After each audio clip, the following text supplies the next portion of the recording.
Greetings, folks, and welcome back to another episode of The Hollowed. Super excited to have everyone back. We are going to be getting into a lot more of sort of traditional D&D type things this time.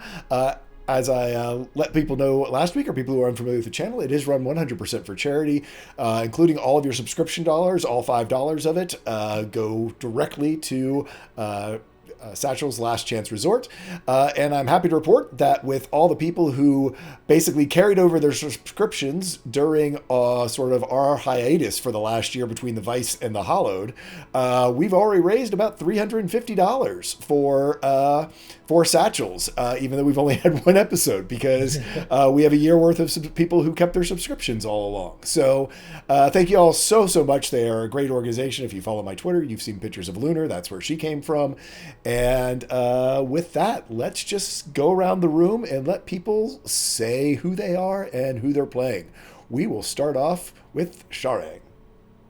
I am Sharang Biswas. I'm a game designer, writer, and interactive artist, and I am playing Jad, who is a Dhampir bard who deals with ghosts. Next up is Anita. Hi, I'm Anita, and I am playing Elspeth Carter, a sorceress cursed with a divine soul. Next up, we have Don. Hey, I'm Don. I am playing Rakesh, a hobgoblin rogue with a book. Yes, you are. Next up, we have Carl. Yes. My name's Carl, and I am playing Argan, a dwarf mercenary with a bounty ahead of him. And last but not least, we have Bird. Hey, I'm Bird. I am playing Tamrind, our little wasteland gnome warlock of questionable magics and such. I'm also trying to puzzle this one out, so we'll see what happens. Questionable patronage. And with that, I think we're just going to sort of jump right into this. So, last week, we left off where our party, through various different pathways and means, made their way to this sort of refugee sort of camp, way station, sort of below the cliffs of Falconspire. We had Rakesh and Tamrind each sort of leaving their homes and finding each other along the roads on their way here. Elspeth running away from her family and venturing perilously across the actual battlefields, some of them still active, in order to get here and encounter with the notorious vulture clans and a pack of werewolves. Jad, who sort of went from village to village and settlement to settlement, trying not to eat people, working his way up the road. Not to eat them too much. Too much. He didn't try to eat them too much. And Thargan, who was tracking his bounty all along these roads, and brings us to this way station here below the cliffs. Now, just to give a little bit better picture even for our players than last week, this way station is sort of tucked back into a natural alcove below these granite cliffs of Falconspire, which just soar up to dizzying heights sort of behind them and wrap sort of 2/3 of the way around this way station alcove sort of camp. The remaining third of it sort of is protected by a finger of rock, which, still very tall, probably a couple 100 feet tall, almost seems minuscule against the giant scale of the cliffs of Falconspire behind them. There's only a small trail that sort of leads its way into here, which makes it incredibly defensible and sort of gives it a natural protection. It's almost like a natural fortress in a way, where this camp is, so that people can have a protected encampment, rest, some respite from their travels, even before the war, before they made the trek up to Falconspire, because it's about a 6,000-foot vertical rise. That there's a long winding trail sort of that winds way out from the plateau and then back towards the cliffs to get there, slowly climbing up this elevation for wagons, beasts of burden, and people who are on foot. This alcove, it's probably about 200 feet wide.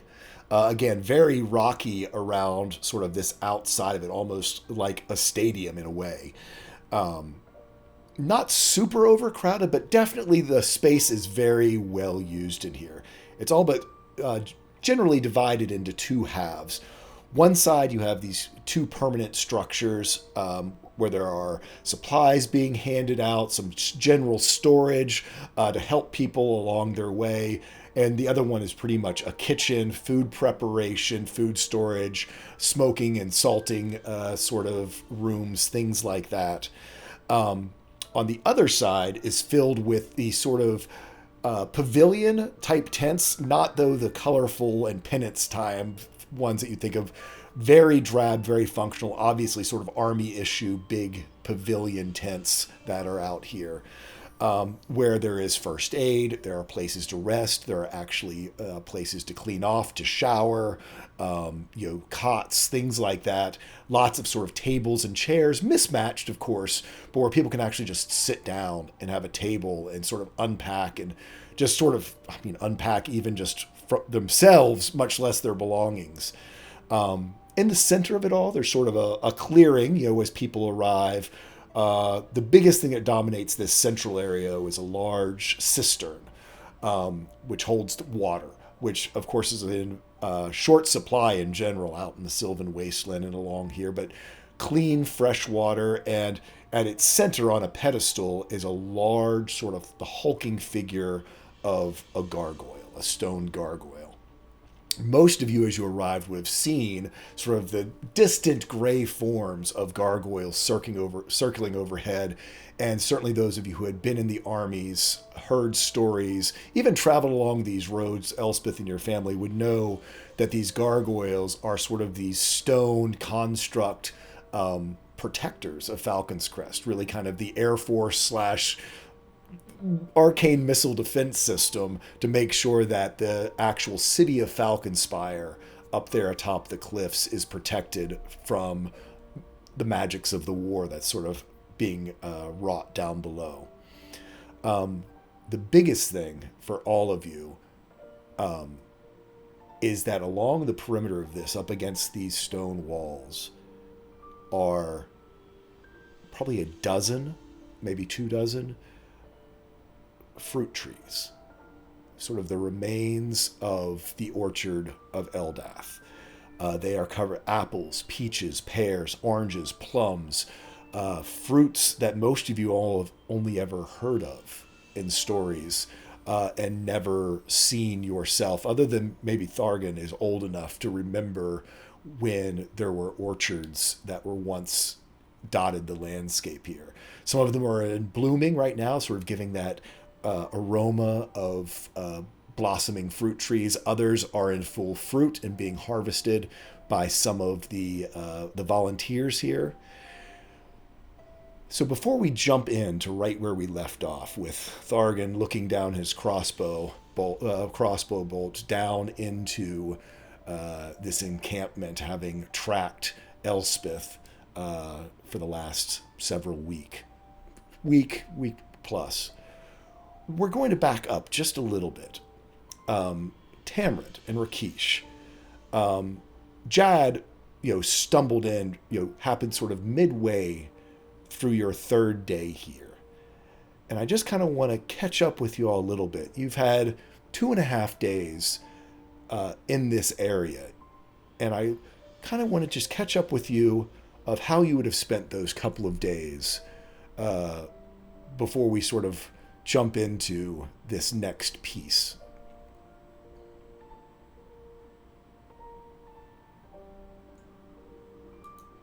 Oh, you were muted, Don. I think Rakesh probably probably didn't speak as much to Tamarind after the incident until they finally got somewhere safe. Not that he was, completely silent, but there would have been a noticeable shift in his usual talkativeness. And once they got there, I think Rakesh would have spent time speaking with some of the people who manage the camp, trying to figure out, like, do they send expeditions up the mountain to Falcon Crest? What's that process like? What supplies are needed? He doesn't really have any coin. He doesn't really have much of personal value. So maybe trying to trade or barter some services to get food, water, anything else they might need. Can I ask how Rakesh is received as, like, a hobgoblin with red and gold fur? Does he stand out, or is he like... Not really. I mean, there are... this war has been going on for 400 years, and goblinoids have been used by both elves and humans in their battles. So, I mean, even you could have had hobgoblin officers pass through this place. So, racial distinctions here, really not surprising to most anyone. Would stand out just because of his own, even from other hobgoblins, is very unique looking. But most people would just be like, they pulled from a new world. It's a new culture that's been brought into this war. Almost probably with a little bit of a knowing look, seeing as he and his culture have only been here for 3 or 4 years. There would sort of be, they might have seen someone like Rakesh before, but for the most part, it would be that kind of knowing of, they've heard the story before of some humanoid species they've never seen, talking about how they were taken away from their home in the night, brought through a portal, and found themselves here. So, Rakesh, roll me a perception check. Okay. First roll of the game. Nice. Solid 13. Solid 13. You have got a couple days to sort of work your way around. You find several different sort of interesting figures here. There's sort of an older couple that seem to have been here for a while. They definitely sort of road weary, and you can sort of tell just from your background of caring for people, that they've need to rest and get their strength before this next sort of leg of their journey. Nice enough folks. The other person who sort of stands out as far as other sort of fellow travelers is a human soldier. And the reason they stand out to you specifically is you've seen the haunted sort of look in their eyes, very traumatized from whatever they've been through. And one of the things that really catches with you is they've got this long, almost 3 foot long rod that they just keep sort of holding on close to them. And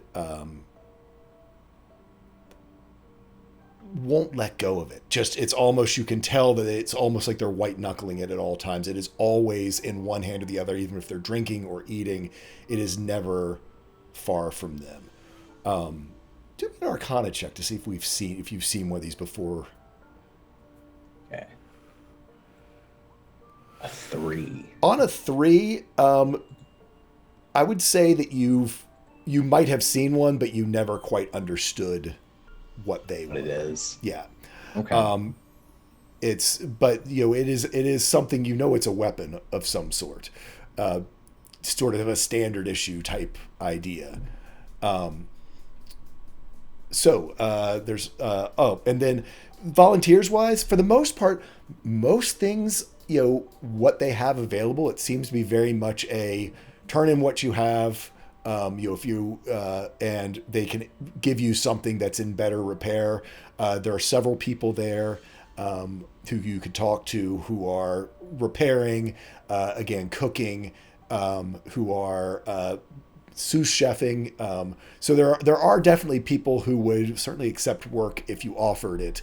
But for the most part, they seem to be very much wanting to help those who are on the road. Okay. And, I think obviously they spend a couple of days there. Rikish spends a couple of days there, probably getting more anxious and ready to leave the longer it goes on. But this is an oasis, and he recognizes that. I think I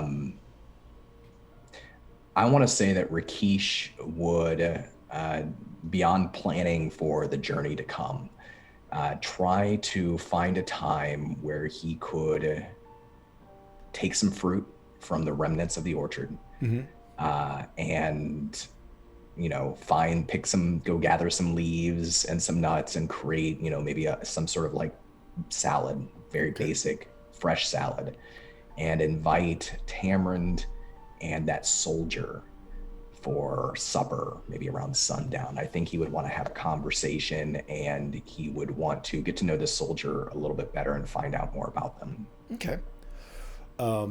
Tamarind, before this dinner, what all would you be doing, being in someplace where people greet you with smiles and, seem to be concerned about you and, offering you water as you walk in, asking you if you need new shoes, a new cloak, if you're warm enough? Yeah, there's definitely those first few days after the incident where Tamarind is completely in his own head, noticing the flip in Rikish, knowing that we're still traveling together, but still the entire time wondering if he's screwed this up already too. His best shot at a companion, a friend, possibly. And I think those quiet days on the road, a lot of it, Tamarind spends up here questioning what happened, why is this happening, why did it happen again, and just digging in his memory, trying to figure out something, some sort of connection. I'm sure it doesn't come to him, but those days on the road are tough. So getting to an oasis like this, it's truly overwhelming. This is a little gnome, still fairly young for a gnome, who has never been outside of his village. He's heard legends and tales, but seeing people, different kinds of people, it's not terrifying or frightening. It's just overwhelming. It's so much information to process. So I think even throughout this huge change of pace of how people approach him and speak to him, there is still this almost like kind of retreating back into himself a little bit, just kind of waiting for that other shoe to drop. So he gladly, reticently, but gladly accepts this help and returns smiles weakly and meagerly, but for the time being is definitely still a little concerned about what's going on and what could go wrong. Stoked about what's happening, but so cautious and worried about how he can mess it up. Do me a favor, roll me a perception check, and I'm going to give you advantage on this. Oh, that's awful nice of you. Let's see here. Let's see if this works. So one more? Yep. Is the one? Yep. Okay. Okay. On a 16, and, it's almost magnetic as you're looking around, looking for all these different people, everything like that. Your eyes do come across an older tree gnome who is here working behind, sort of near the kitchen sort of shed building, chopping up vegetables, fruits, sort of as a sous chef. He is obviously, much like your parents and the older gnomes in your village are still very much an orchard tree gnome of that same sort of willowy structure and coloration. So unlike yourself.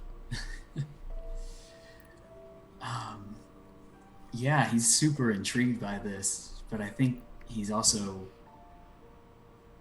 terrified of approaching after what happens to the others. He's still trying to put together what happened, but I think he does that kind of, that young kid thing, even though he's not, a child necessarily, but just kind of ignorant to the world. That thing where someone just gets like mesmerized by something and definitely is obviously like blatantly like staring too long. And even after this person probably makes eye contact, there's that 2 seconds of just, it's definitely busted. So yeah, I don't know if he's ever gains the strength to really approach, but it's clear that like he's fascinated by this person and the connection there. So as you're staring there and he's sort of chopping things up and totally bust you 100%, he takes a shiny red apple and just sort of tosses it up in the air and sort of looks at you and sort of easy, gentle, underhand throws it to you and gives you a smile. And it's probably the first apple you've seen in your life. This is a very silly thing, and apologies that I'm about to say this sentence. Has Tamra even heard about what an apple is or what it's supposed to be? Actually, yes, because all of the petrified trees in Willow Marsh were once orchards. And, unlike a lot of where we would have acres and acres of apples, all through the orchards of Eldot, there was all different fruit trees mixed in. So you certainly, just sitting around the campfires and such in your, 100 years, would have heard stories of, of the old harvests. Sure. And, and people describing, apples and oranges and pears and plums and. I think he looks down at it for a second, still like a little bit in disbelief, before he goes to like take a sniff, and about the second that whiff hits his nose, I think it's just instinctual. He just latches onto it, just takes a giant juicy bite out of it, and is just like enraptured by it, just chomping, full mouth open, eyes wide, staring at this person, like big doofy grin on his face, before probably realizing, thank you. Wait till you try a pear. You're for real? Yeah. Pears, plums, cherries aren't quite ready yet. They're still blooming a bit. But I guess you were born recently, huh? Another big bite. And then just spitting tiny apple chunks, I'm sure. I was born after all of this. So I've never seen what it is. I've heard tale, but how do they, I thought these were gone. Well, we've still got protection of the Falcon Spire here. They haven't quite gotten in here, and we've got some friends up above who keep us protected and our soil fertile. Does Tamron know not to eat the core of the apple? Not at all. Are you kidding me? Like he finds a seed and like puts it like in his up in his gums to like keep the flavor up there and stuff. And just kind of does this all day. So the mention of somebody like up above, I think, kind of piques his interest, and just says like, someone like one of the, just kind of interested in this concept of some sort of higher power. Tamron. Oh no, not the gods. Falcon Spire and the Stone Druids. Right. Well, Yeah, thank you. You come back when you're ready, but don't eat too much of that. You'll get the runs. I run all the time. I think it's fine. But I appreciate it. You You'll find out. And he gets back to chopping. Tamaryn's just sucking on the stem of this thing. Just not sure exactly what he's supposed to do with it, assuming we can just eat all of it. Yeah. Well, we'll probably return to Rakesh and prep for supper, I guess, with the invite. Yeah, we can. We'll sort of hop forward, and y'all sort of sit down. How do you invite this soldier over, Rakesh? So I think Rakesh has probably tried to briefly greet him a few times, a couple of passing words, not pushing too much, just trying to get a sense for, is this person, he understands the look in their eyes, but he wants to try to gauge, before inviting them, are they a danger to other people? Are they a danger to themselves? And so he keeps his first couple of contacts pretty light, but he would set up dinner before he invites him. He would, pick a little shady spot in that what's left of the grove and wait until sun's going down, so he knows that the light is going to kind of come through the trees and change the color of the leaves and change the color of the grass. And that light, the star up above Falcon Spire, it'll be a little bit brighter as the light goes down everywhere else, and that's important to him. Okay. He sets up bowls and baskets of the salad and tries to find empty pottery to find fresh water and place that out, and creates a little circle, like a little tiny grove, finds some large rocks and makes little seats for the three of them to sit down. And once he's set this up, that's when he would go to the man and just very casually say that him and his friend are travelers. You look like you could use a friend tonight, and I've made supper and drinks for everybody, and see if he would follow him. He sort of, he gets up to you, he sort of recoils, and he's kind of done that every time. A little bit less this time, and kind of looks you up and down and sort of kind of looks around you and sees this that you've set up, and he's holding on to this rod. He's like, yeah. Oh, okay. And you can bring that with you, of course, if you would like. I don't go anywhere without it.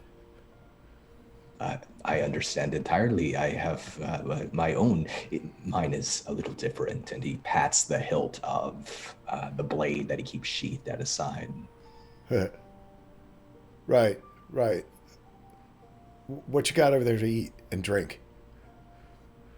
It is fresh water, nothing fancy, but I did make a salad with fresh fruit and nuts and leaves. It is very, very refreshing. I'm Rakesh. Phil Baxton. Oh, what is your name? Phil Baxton. Phil. Well, from one soldier to another, I would appreciate your company tonight. That's very forward. He looks sort of oddly at Rakesh, but it goes over with you. Still very sort of wild-eyed, a little bit jittery, kind of always looking over his shoulders. And I think Rakesh would take the seat that makes him appear most vulnerable, his back to the most number of people, and allows Phil to take whichever seat he wants of the three there. So if he needs to put his back up to a tree, he can put his back up to a tree. Oh yeah, he totally would put his back up to a tree. And we won't role play just for the speak of time through all the conversation, but over the course of this, and it takes some coaxing to get it out of him, you hear that he's been released from duty and is to report to Falcon Spire. And basically, as often they do in these cases, when someone's sort of discharged, just sort of put them on the road to find their way on their own, whether they make it or not. And do you ask about the rod? Yeah, so Rakesh has a couple of goals here. One is to make Tamarin feel, I think there's a part of him that feels guilty about kind of ghosting him for the past few days. Make Tamarin feel like everything's okay between the two of them, have a lighthearted conversation, but he wants to convince this soldier who's heading to Falcon Spire to go with them, that we're safer in groups. He wants to find out more about the rod because he's curious. And he's writing, he plans on writing all of this down in his book. Okay. And he's hoping to get a story, something from the war, something that he feels comfortable sharing. And he would share some of his stories too, his experiences in the war, if that would make this man feel more comfortable. Roll me a persuasion check. I'll give you advantage as you've set this whole scene and sort of built up to this moment. Okay. Nice. 28. On a natural 20 and a 28 to boot. He tells you, and it's almost hauntingly familiar, about an ambush, and how he hears them in the night, and wherever he goes, he always hears them sneaking up on him, and that this rod that he has, you can see now, he even shows a little bit to you, but it's almost like he's showing you to make sure you know that you better not try to take it from him. It is a rod of many fireballs that you can see just by the runes on it. It's only about halfway charged up, but just, you've seen wands before being used by soldiers, that this would hold quite a few charges, and not many, M-I-N-I, many fireballs. And when you hear that, I'm not going to make you roll for it. You do recall some of your sort of less dexterous people who can't aim can't aim very well from your village and your tribe were issued these, because it kind of is just a point and shoot and just lay down sort of blanket fire. Yeah, I think Rakesh definitely remembers seeing that those devices like them, go awry. People using them when they're panicked, choosing the wrong target, the friendly fire, and he pushes that aside for the dinner and just tries to create a very pleasant, inviting experience for everybody. Try to convince everybody, let's all go to Falcon Spire together. We're safer on the road together. And with that 28, you definitely convince him that you are capable through your stories, etc. He's not so sure about Tamarin, but certainly you have that confidence of someone who was a scout, a leader, telling your stories about how you were a scout. I think probably is what interests him the most, is that you would be able to detect these people who he sure are all hiding around them. And you even see him, as you're sort of over in this wooded section, a couple times sort of swing around real quick at any crack or noise. And sort of with that, I think we're going to leave the two of you all sort of covering your first couple days. Elspeth, you arrived early in the morning, on the same day that Jad stumbled in, mid-afternoon. So you've only been here for about 4 or 5 hours. How would you approach sort of your first interactions here, especially with your reservations, even about coming here? I think Elspeth's hunger has outweighed any sort of caution that she had at any given point. And as soon as she smells food, she's drawn to some sort of mess tent where she's handed a bowl of some kind of gruel or soup and is just ravenously eats it, and I think has tried to like keep her head down low, but is just finishes 3 bowls before she even realizes it. I think an elderly matron who works at the mess tent just kept handing her food. Oh yeah, her name is Thelma, Thelma Sanders, and oh honey, you must be half starved. You're and oh, Becca, come over here. Set her up with some new shoes and a cloak and something so she can stay warm. And she just keeps handing you stew and anything that you need. Thank you. It's been a bit of a trip to get here. Becca, you assume, walks over, and it's sort of almost, there's a quick second where you think it's your sister because she has that same sort of red hair that runs in your family. Tall, but you quickly realize it's not. But there's just that split second, and she goes, "Oh, here, come, let me get you some shoes." And she sort of goes, "Now let me give you all these clothes, and if you head over to those tents, you can have a shower. It's even warm water, and get yourself changed up. Just bring anything that you're not going to use anymore. Bring it back, and so we can get it repaired if we can salvage it, or so other people can use it if they need to." Okay, I didn't even realize that water came in warm, but that sounds amazing. Here, let me. She sort of now is looking even more concerned and sort of like, let me take you over there. And she does. She escorts you sort of over across to where sort of these other pavilion tents are, and in there, and you sort of private cordoned off area, just with these big canvas things. But I mean, it's actually like a true room, the way that everything overlaps. It's not like, it's like even better than like a dressing room. I mean, it's pretty much, you find yourself in a room and there is a basin, and hanging up above you, there is this bag of obviously sort of water dripping a little bit that has these runes on the side of it. And Elspeth has the very first shower of her life and gets all of the muck and the grime and the grossness of the trip across the wasteland off. And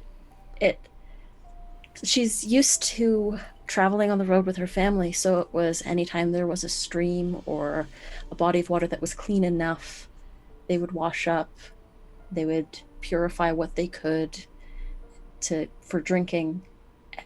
But as for actually having like a hot shower or a hot bath, it's not anything that Elspeth has ever known or experienced. And she's like, at one point, she's just standing under the shower bag as it washes down, and just almost tears come down her face because it's the most glorious thing that she's ever experienced in her life.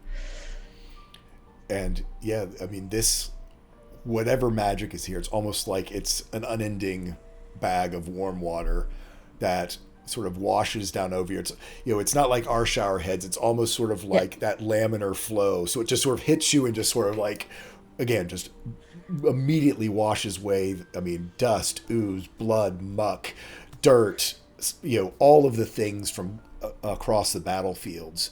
And this basin below you just sort of disapparates. It's like whatever dirt and muck, it's like you're ending up standing in a puddle of awful water. It's just like, as though it just has magically disappeared. That's probably one of the most amazing things that she's ever seen. But once she gets cleaned and everything, she looks at her clothes, which are dirty and a little ratty, and almost without thinking, she says, "Goodness, I wish these were clean again," and waves her hand, and the dirt lifts off of them. Gotta love that prestidigitation. That's new. I'm not going to show anyone that, but is going to get redressed, get some new boots, and is going to try and find someplace quiet to sit and just sort of take stock of everything that's happened.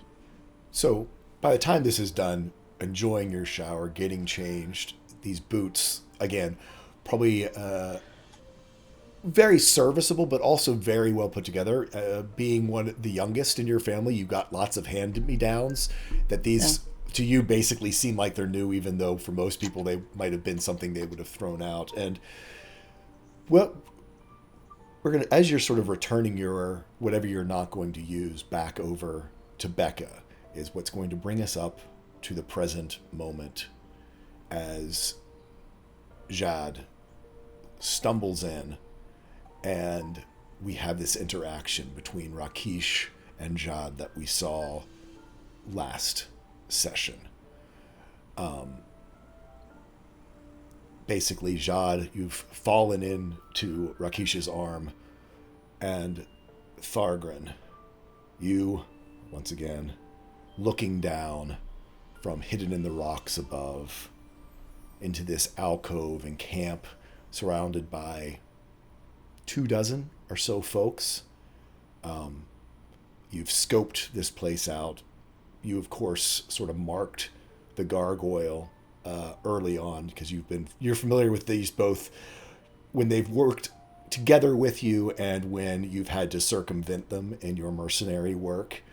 And I'm going to go first to Jad, but I kind of want to get what both of you all are thinking. Jad, you gave us a little bit of insight into that inner voice guiding you through this interaction with Rakesh.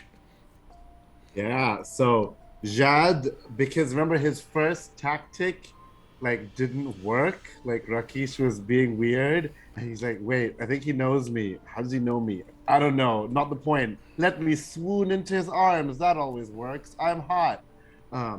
So I swooned into his arm, and I'm like, while he takes care of me, I can because I'm a decently smart person. The idea is while he takes care of me, I'm going to take stock of the situation and listen and watch what is going on. Because I have, I'm a vampire. I'm good at sensing and smelling and things like that. So roll me a perception check.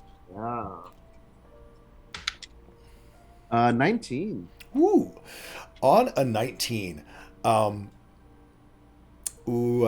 this is going to work a little bit against you because sure, I'm a vampire and I'm hungry. So. Yeah, you are been on the road. The last time you fed, it was a snake. Snake blood is not very pleasant. Yep, and it's been probably a week since you partook of the villager who helped you to escape, and it is a hard time for you to concentrate because everything is with this underlying dum dum dum dum dum dum dum dum times the almost 24 people in here. And these people many of them are healthy, right? Healthy. They eat fruit and everything. Yeah. Healthy, clean, and not iron deficient. Their blood is very yeah.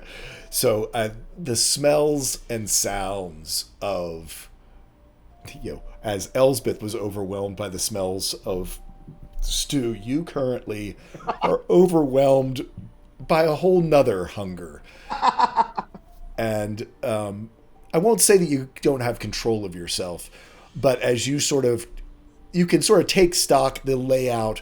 You're a smart person. You can sort of figure out, okay, there's food being served there. There's someone who's got supplies. Okay, here's the tents where people might be alone and resting, and sort of take stock. Let's go up now to Thargren. Yes.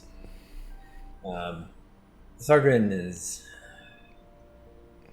I feel like he probably climbed to this point shortly after Elspeth arrived.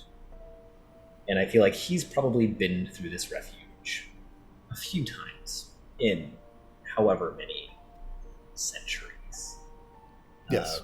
And seen it change, and seen the sort of refuge shrink, probably.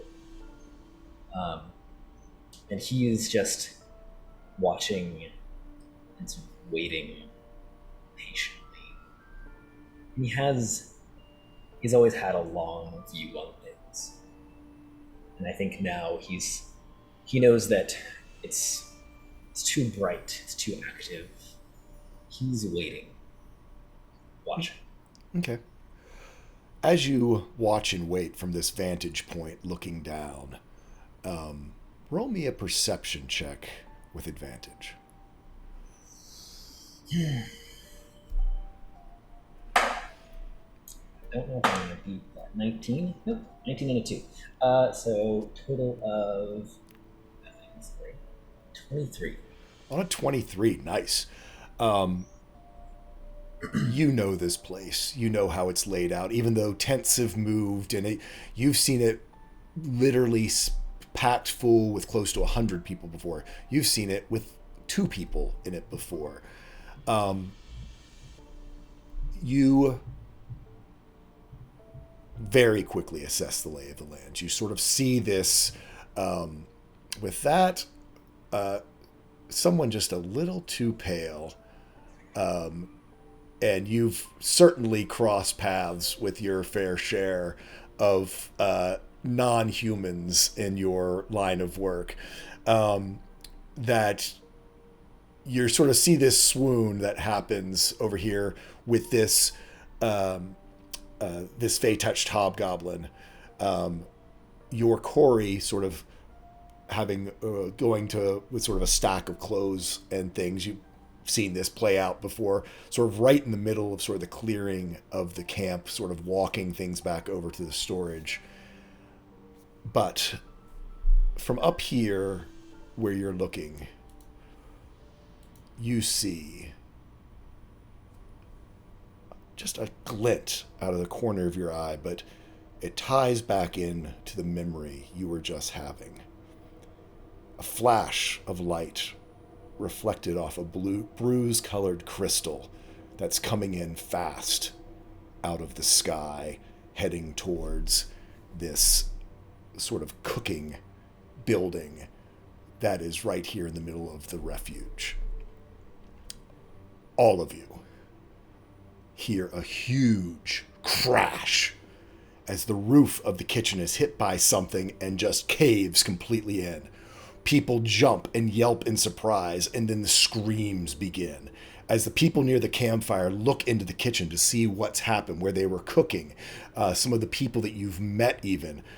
Jad, you especially see a familiar madness start to enter to their eyes. And like what I saw in that old village? In the old village. And emerging from behind them, out of the kitchen that's just been wrecked, you see the perfectly calm figure of sort of one of the people you always saw directing there, sort of maybe like the head of this refuge. And as she steps out, you see lodged in her shoulder this about 3 or 4 inch long shard of bruised red crystal. And all of you feel that familiar pull on your insides, and dread enter into you. I need all of you to roll an initiative. Just wait 1 second though. Let me get you on the map. And you will need to, whoops, that's the wrong map. Get you on the map. And what you do is, for those of you who haven't done it before, you click on your token. It is the ones that our good friend Don made for us using Hero Forge. You click on them, and then you can click on initiative in your sheet on Beyond 20, or you are able to, if you want to hand roll it, let me know what it is, and I can add you in. There I am.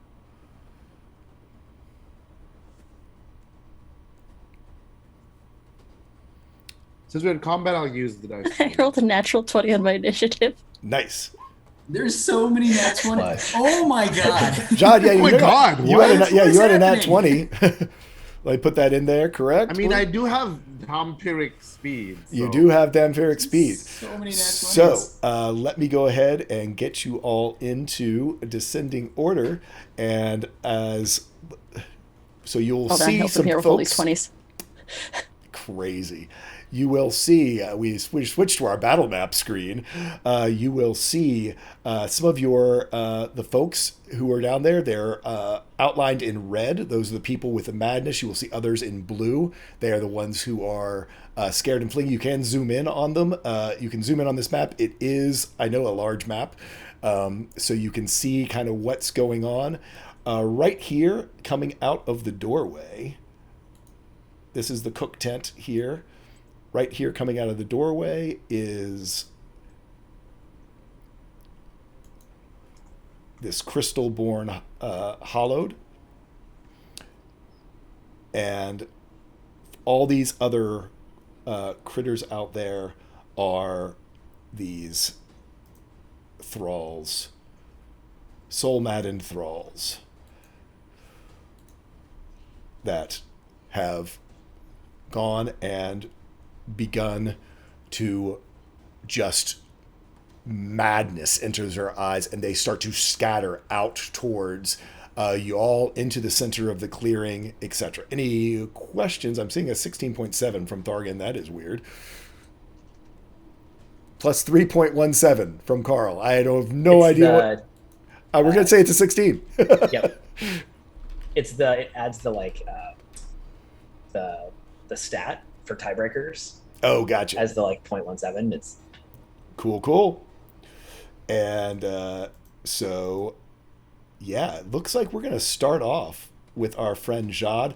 I will say, first thing, actually, we're going to start off. I need everyone to roll me a wisdom saving throw. Oh, okay, here we go. Got a 10. 17. 9. Oh, man. You always want the 16. vampire to roll badly on wisdom. 8. And Elspeth. Baby. Interesting.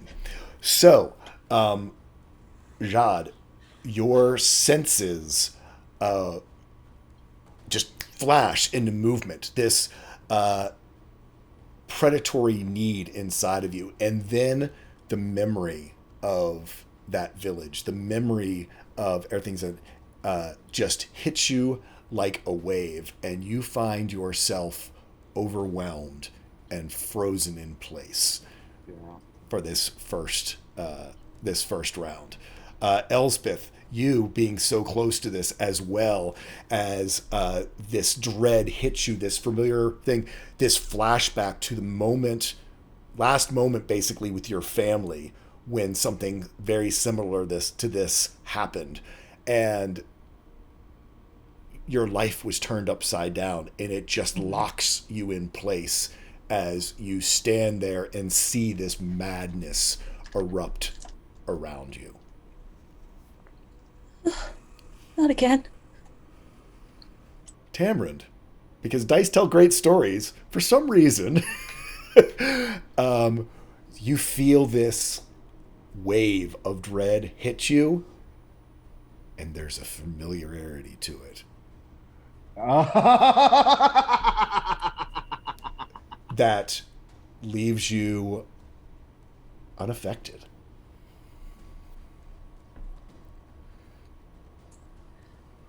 Well, okay. I apologize. This ends up being kind of a lame thing, but Tamrin, of course, wants to help out here, but the last time he had any reaction to conflict or the last 2 times he had any reaction like this, he did something horrible to somebody, and he very nearly lost Rakesh. I think Tamrin, at least for now, is going to move closer to Rakesh and almost look to him terrified, but almost unsure of what to do, knowing what just happened to them 2 days ago. Is Rakesh also terrified? What'd you get on your wisdom save? A 10. On a 10. On a 10, you actually save. Oh, damn, Okay. I got 1 less than required. Yeah. So close. So, Tamron, what you would see is that, because I think Jad, who Rakesh knows as Dalvin, is currently like swooned in his arms. So like, right, like he's holding you up in both of his arms. His arms are shaking a little bit. Also, now that I'm hit by the fear, I am no longer breathing because I cannot focus on actually breathing. Because one of my racial traits is breathless. I don't think I've noticed that yet. My eyes and senses are outward, but like in my arms, you would feel my arms shaking with a little bit of fear. But Tamron, you would see a sort of like intensity, a sort of focus flickering in Rakesh's eyes back and forth, trying to get a sense of who's where, what's going on, who's in danger. And he would look over to you. What does Tamron's expression look like? It's it's confusion. It's his entire body is tense, and he's looking at like what's happened here, and just looking back at Rakesh, just like kind of stammering. I think the message is clear that like he can probably help, but remember what happened last time.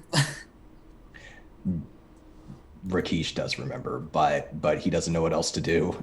He just very quietly, as a reaction, quickly says, "Tamron, if none of us make it to Falcon Spire, then we have failed. These people have let us into their home. We must help them." Tamron will reflect on that for just a moment before taking a very heavy and loud gulp, and will look into himself and almost tell himself to let go and let whatever that's stuck up here or in here take control. And I will go ahead and, as a bonus action, use my Form of Dread transformation. Oh my god! And channel into this thing inside of me. Pull it out early. Let's go. For just mechanics' sake, I'm going to go ahead and roll 1d10 plus 4, basically some extra hit points as this thing kind of starts Jaegering Tamron a little bit here.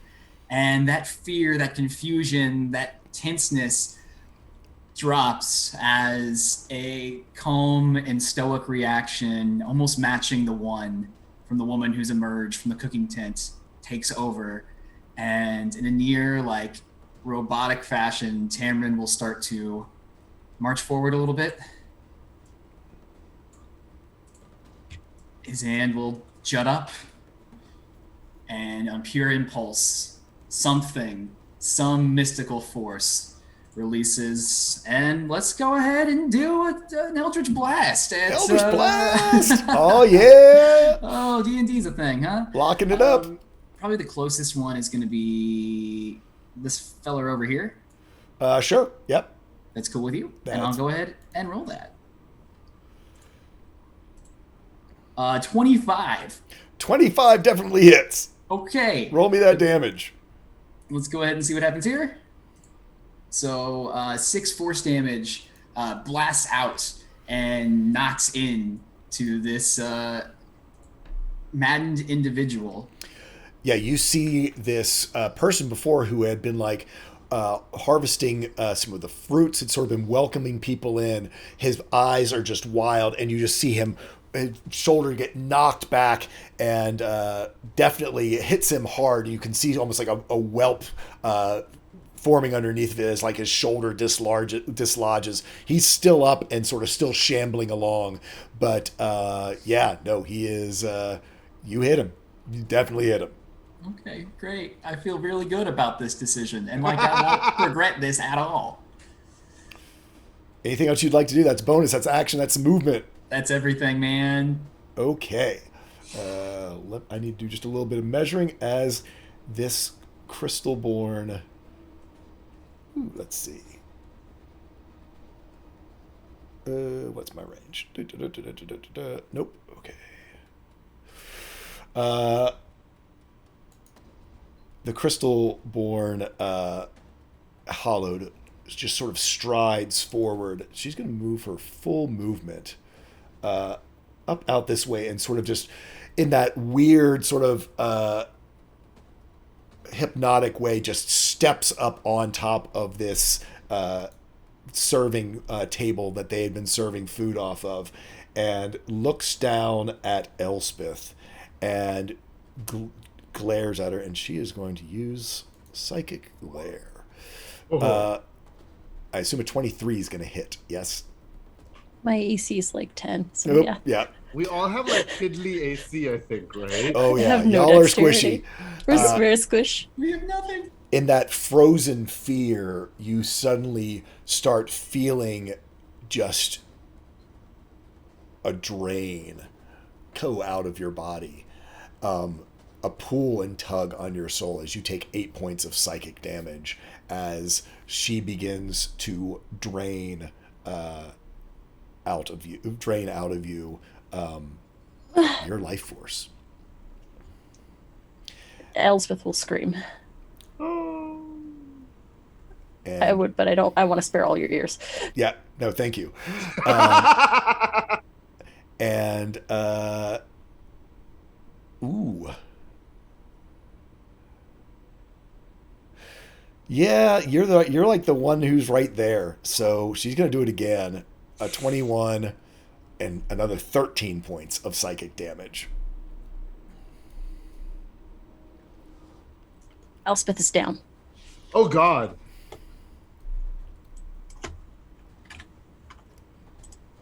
I had 21 HP. I'm on the ground. You all, Thargan, so yeah, and she falls. This is gonna get interesting fast. So, next up, that is all they can do. You see up on the pedestal the gargoyle begin to stir.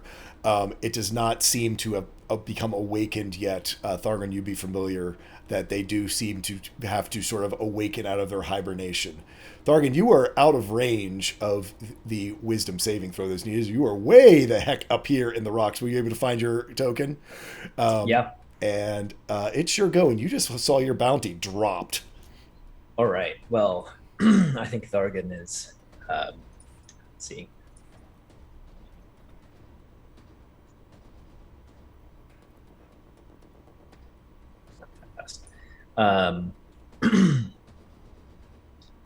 Seeing Elspeth drop, he sort of curses, "God's dim," and sort of picks up the crossbow and just begins sort of dashing down to some cover. Is this a hut? Yep, that's a hut. Cool. Yeah. So. Is anything difficult terrain, or is it more just for you, no. okay, yeah, and he's just gonna like you are very familiar with this place. Yeah. Silly dwarf speed. There, and then so basically, yeah. Action dash move, like cunning action dash okay, all the way to here. So just poof, poof, poof, poof. Yeah. I like he does this sort of like slide down the like stone, like is like throwing the heavy crossbow over his shoulder and like running across the field, cursing, and like I think as he's doing it, he probably like doesn't even care. He like, steps in, like kicks aside a barrel of like apples, like they're nothing to him, and just like he's so yeah, I think that's him. Yeah, okay. Aaron is shaken seeing these poor apples destroyed. Okay. So is that your full turn to get there? Yeah, that is everything I have. Oh no. I have slightly short legs as a dwarf. Gotcha. Okay. Next, the Soul Madden Thralls are up. You see them spread pretty much in all but random directions, starting to head out, running away from this this hollowed, and using their full movements to sort of move out, and see them tossing over carts, running quickly just to get away. But as they go, anything that sort of gets in their way, they start lashing out at. And let's see, 1, 2, 3, 4, 5, 6. There we go. And start. He would not run towards her. We'll put him up there. And start sort of spreading out. It's sort of in this web from this tent. Rakesh, you are up. Could I ask a question, Jay? Certainly. So the white-haired person is the big baddie who's this one right here. Who we feel this weird stuff from.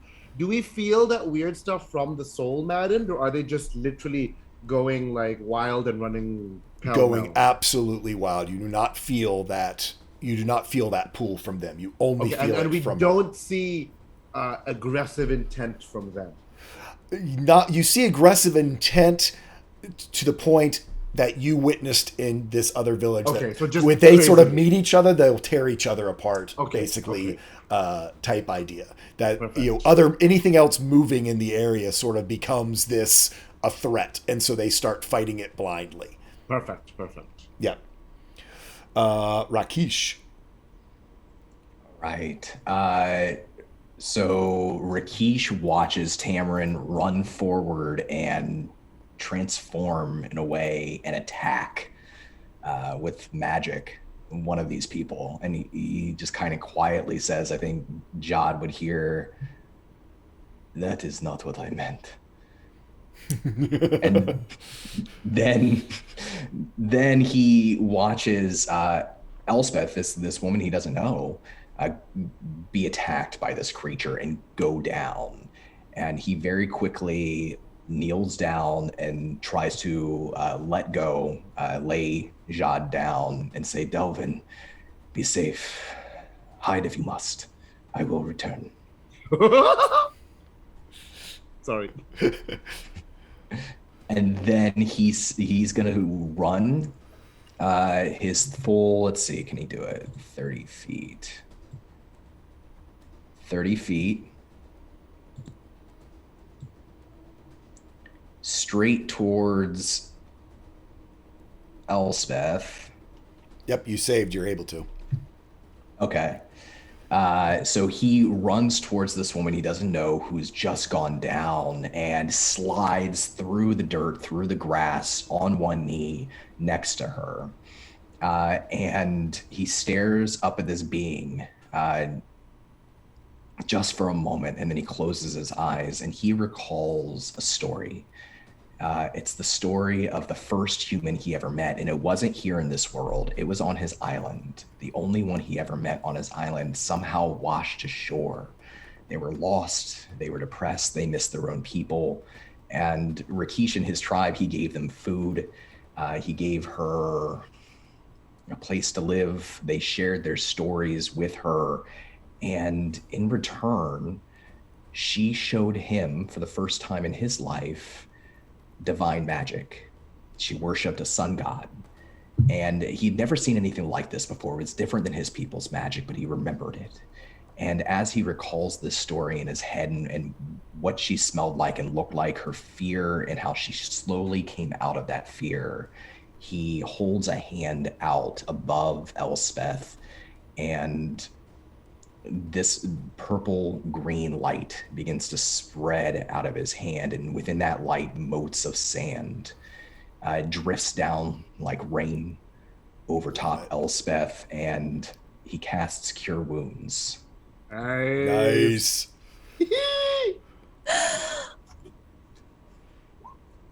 Ooh, nice. For 8 hit points, and he uses the help action with a bonus action because he is a mastermind rogue to help Elspeth on the next turn. So you'll have advantage on an attack or an ability check or whatever. And you, because of the gift of hospitality, because he's a hobgoblin, you gain, in addition to 8 hit points back, 3 temporary hit points, and I gain 3 temporary hit points too, as this sort of colorful sand light just kind of hangs over us almost like an aura. Nice. It's dangerous to go alone. Bring a Rakesh. Yeah. Can I imagine that the gold, the fade touched part of your fur like flutters a bit, like as you do this? Oh yeah, I love magic? that. Yeah, I like that idea. Yeah, the color changes, it fluctuates. Very cool. Yeah, like sort of in this invisible breeze. And this magic flows into Elspeth, and she wakes up and takes a breath. Tell you what, Rakesh, roll me a perception check. And this is a free action.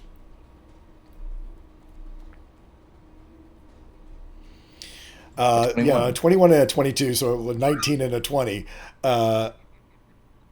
Because you've just been very aware this entire time you've been here, back at this table is Phil. Whoa, wait, which table? Right here. Back here, sort of behind you, is Phil Baxton. And you hear him underneath of his breath, story over, and starts backing away. I had to do it. He starts backing away, but he has this rod, and it is starting to charge up in his hands. I knew it. All right, Phil. Jad, as you sort of are laid on the ground, that initial wave of terror falls away from you.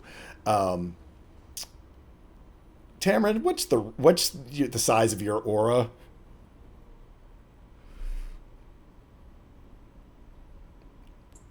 Let's see here. So technically, you tell me, because the class is just it's got to be more. It's contained and focused on people I choose for it to be. Okay. So you tell me how these fine little fellows work in your game. So, for you, I am going to say I'm going to have you roll it. Uh-huh. I need you to roll me a willpower charisma saving throw.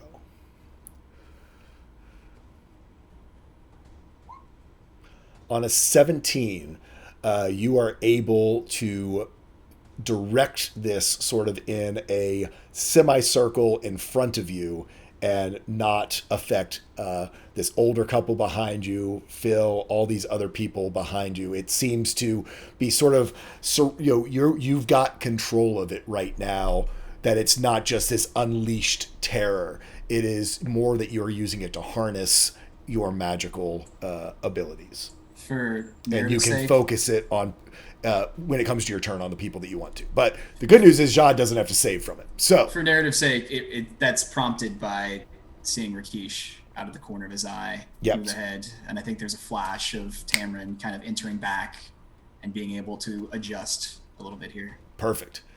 Jad. Okay, so two different memories well up, but for once they lead to the same thing.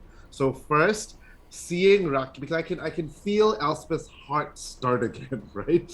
So seeing Rakesh do that makes me remember last week how I couldn't save that village, and I'm like, no, I have to save these people. But at the same time, because Rakesh was the one who I'm like, I have to like manipulate him into helping me, I have a memory of a long time ago. Again, someone's hand, is it my hand? But like reach into this like corpse and pull out like a gallbladder, being like, let nothing go to waste. So being like, yes, protect this guy, Rakesh, protect these people, don't let them go to waste. So instantly, I was lying on the floor on my back where Rakesh put me down, right, Rakesh? Mm-hmm. So whoever is paying attention, hear a crack as my joints invert, because I have spider climb and I have a 35 speed because I have undead, like unmuscle speed, I forget what it's called. So my joints invert. Yeah, and on all fours I like quickly scuttle all the way here and up to the top of the hut. Wait, Okay, yeah. Right up the side. Yeah, so I'm climbing to the top of this hut, and my fangs are out because I'm in inverted joint mode, and I look. You said we sense that this person is the one that we can tell is the silver haired is the one we can tell is what caused this fear. So Yeah, just like the teenage boy was in your village. Exactly. You can feel that same thing. And I'm like, okay, if I need to save these people, I need to distract this person. And then another memory comes up in my head of a long time ago. There's a memory of riding this thing called the Tarask. Just I was on a casual ride on this thing called the Tarask. And I pluck the memory out of my head and I bestow it to this person, this awful majesty and fear of this Tarask, as I try and cast Phantasmal Force. Nice. To create an illusion of an enormous monster in front of her. Okay. What is my saving throw, I believe? Yeah, so I think I have to cast, but I just cast it. Second level spell. Intelligence save. Okay. Yeah, it's an intelligence save. Cast on VTT. Yep, so I cast. Yep, it's popped over onto the rolls. Perfect. So she did save on a 14, but I believe I probably still taking half damage or such. Okay. An affected target is so convinced. It's an illusion spell, so it might actually be nothing. I think it is nothing. Yeah, it doesn't have a miss effect written. On a failed save, you create a phantasmal object, creature, or other visible from your choice that is no longer. It's a long spell. Sorry. No worries. Okay. So it looks like if they fail, I create the illusion, but otherwise, I don't think anything it just fails. happens. They detect it as an illusion, and it fails. Yeah. So an illusion of a Tarask appears in front of them. Yeah. And she's not convinced. However, I have a bonus action. Cool. Because I'm a bard, and I am going to use my special Tales from Beyond ability. Instead of rolling dice, I'm going to draw a card. Nice. And so I drew a 5, which is a Tale of the Avenger. So it's a bonus action to call up the tail, and it's a standard action to bestow the tail. So my next turn, I'll tell you what it does. Awesome. Dude, that's cool. I can't wait to see. Yeah. Okay. So, Jad, that was your turn. Yes. Tamron, you are up again. Awesome. Was it my turn? Oh, I'm sorry. Oh yeah, we switched around. We totally did. I'm sorry. Yeah, we must. I zipped past it. So yes, let's get you. Okay. And actually, yeah, no, I totally missed you. I'm so sorry. Well, it probably would have been a death saving throw, right? I would have been immediately after, but I got healed, so I'm up So and you're awake. Gotcha. Elspeth's going to sit up and look at this hobgoblin that she's probably never even seen a hobgoblin, and say, "Thank you." Having flashbacks to the traveler that came into their caravan and the crystal that was jutting from him, she's going to point at the one that seems to be causing the fear and say, the crystal that's in her. And almost as she points, a burst of divine light is going to come from her hand and go in that direction, casting Guiding Bolt. Oh yeah. Can we all tell that it's divine light?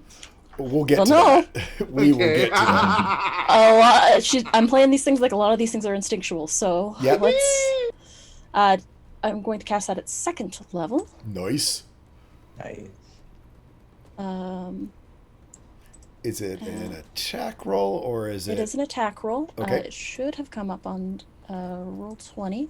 Was that the 9? Oh, yeah, it was. You should have advantage yes. too. I should have advantage because of the help action, though. Yep. So I will roll another d20.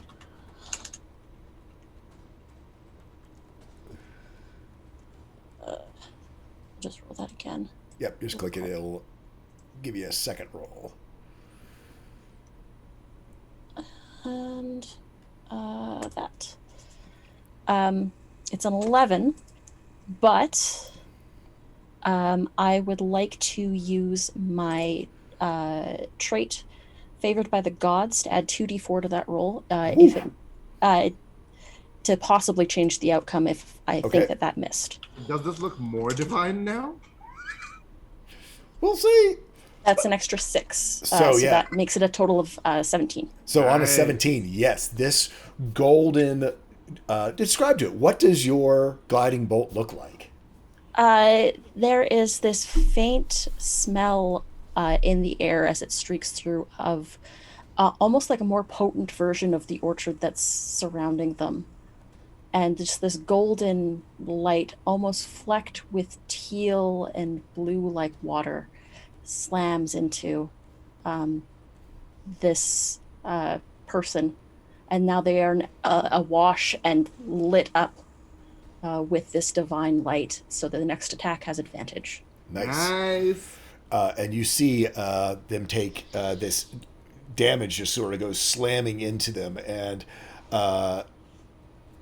as it happens, you see them just hiss at you. It's the first emotion that you've seen from them.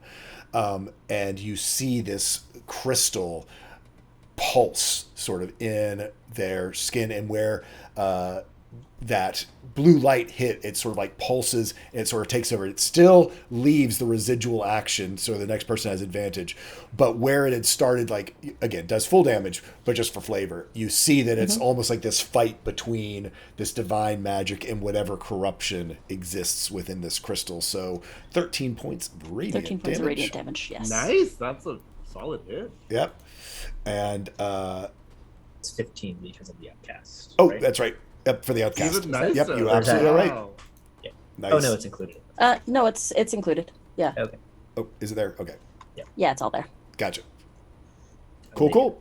So takes the damage and doesn't seem too deterred by it, but there is a recognition, their eyes turning back to you.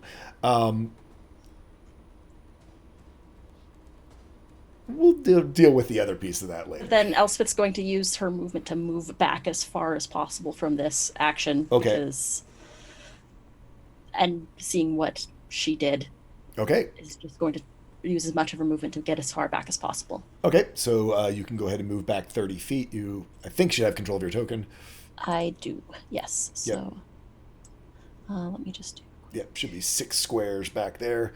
And as you back up, from behind you, even through all of this, just because you're so aware of this, you do hear sort of this sort of gasp and awe from the people back at the tables behind you, sort of at where the tents were. Oh, no. She's just gonna deal with that later. Didn't your mom just tell you not to show off? Instinctual. Yeah. Has no idea how any of this works. I was gonna say, between you and Tamarind, one throwing evil and one throwing divine. Speaking of Tamarind, you are up, sir.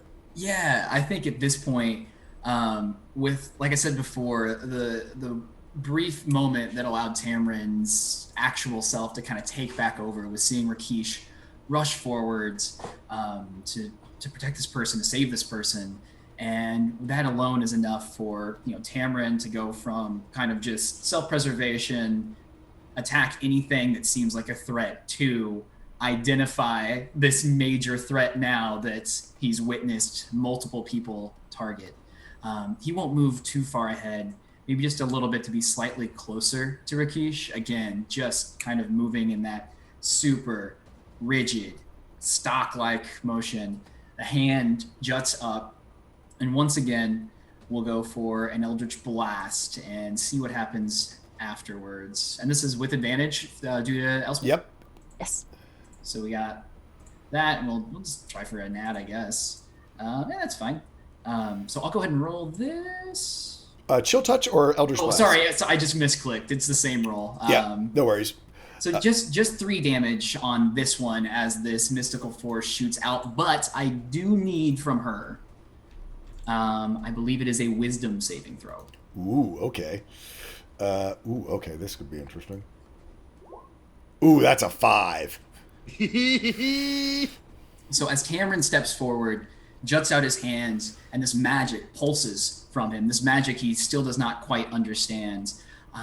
You got to help me through here. Let me just tell you what happens. Whenever this hits, whatever connection that these two people have, whether it's the crystal, whether it's the mind still within this woman possessed, something strikes deep down in her. And even though she is this vehicle for fear and madness, something within her is suddenly made wholly and completely terrified of Tamrind, as she is now frightened till the end of my next turn of me. Okay. Cool. She gives you a look, and before the Eldritch Blast hits, there's almost a look of solidarity, of recognition, of this is my ally. And as soon as that Eldritch Blast hits, it changes into this is my rival. This is the person who is going to take away from me. And with that, it is she is frightened of you, but it is that wary, predatorial, almost circling that begins to occur. And with that, I think we're just going to have... Yeah, I said it, so that's what's going to happen. So yeah, she circles. Let's see. 1, 2, 3, 4, 5. So she circles up this way, sort of to come around and flank you, sort of pushing this other one of her thralls out of the way. And she's... You're up there on the roof, aren't you, buddy? I'm on the roof, yeah. Yeah, that's kind of wide open. She's going to look up at you. These multi-jointed and fangs. Again, that sort of same... She's now sort of in predator mode and senses another predator. And it's going to do a Psychic Glare 13 to hit. Well, armor class? Armor class. Hits. Hits you for 10 psychic damage. Oof, oof, oof. You said you had cover, and I think she's going to look over at Rakesh, the one who stole the other one, and try to hit Rakesh with a Psychic Glare. That's a 17. For for 13 psychic damage to Rakesh.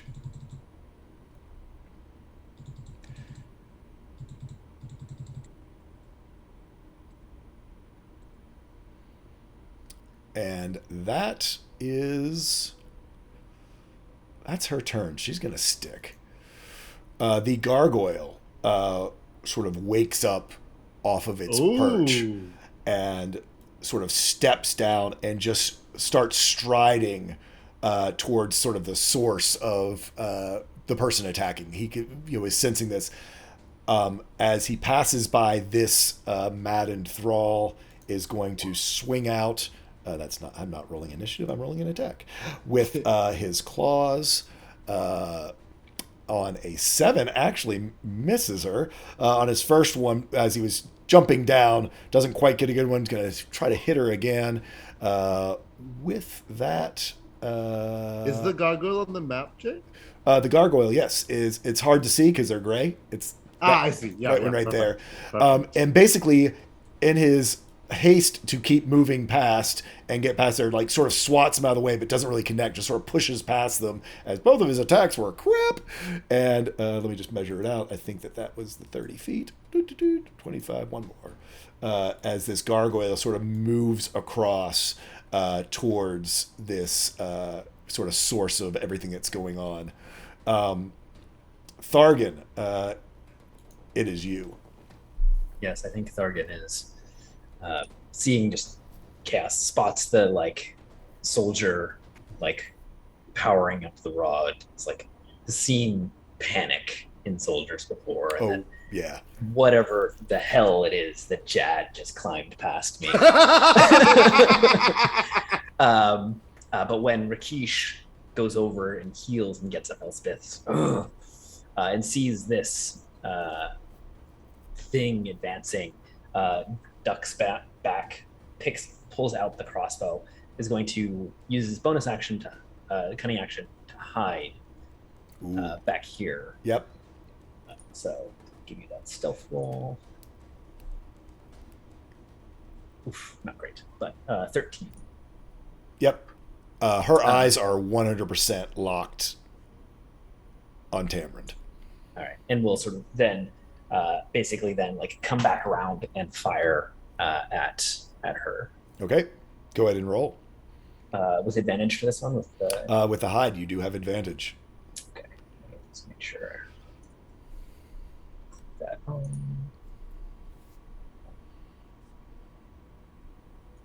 Right. Oh, those are terrible rolls.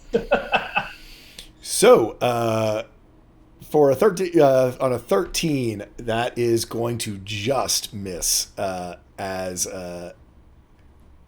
this whatever fear is happening in these other everything running around in your bounty sort of moving away from you. Whatever reason, you can't seem to get a good shot. Yeah, I think it's actually that memory of having felt this before, and just I think for the past 2 decades he's sort of been avoiding it, and it's in this moment that he like feels that pull again, and it just goes wide, and he's going to with his move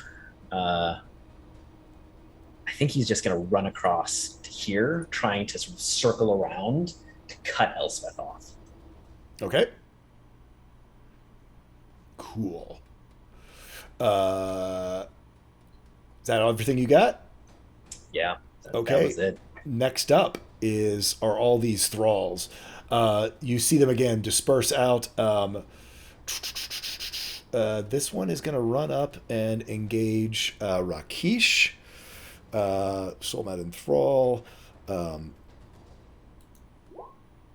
I assume an 8 does not hit. Yeah. So they just sort of come in there, try to push past you and just sort of like bump into you and sort of just get caught up in your space. This one runs, which way is she? Sort of runs up through this, through the cistern. This one is running this way. You see him attack into this other person. And let's see what happens. Slam attack. Ooh, on a 21, that's going to hit. For 10 bludgeoning damage. You see this sort of citizen, one of these refugees, one of the workers here, just go down, just get literally just clocked and starts lying on the ground. You can't tell whether they're breathing or not.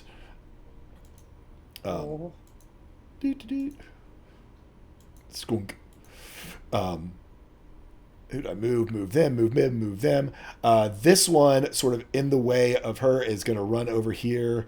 Are you focusing on the Madden people or just on her? Your aura, Tamarind. Gosh, I mean, story-wise, it's probably just on her now, as like this connection was made. So this one comes running towards you. Is going to try to do a slam attack. A 14. That'll hurt. That's 4 bludgeoning damage as it just sort of shoulder checks by you. This one goes running up here, does a slam attack. 13 is going to hit. 6 bludgeoning. You see them go down. Citizens. Yep. And Tamron, you sort of see running back behind you. You actually see your buddy who threw you an apple, sort of who's now soul maddened and running back this direction. That's them. Rakesh, you are up. Oof. Okay.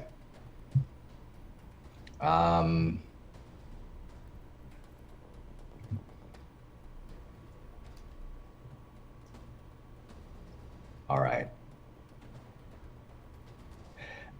So this soul maddened individual runs up and takes a swing at Rakesh, and Rakesh shifts back.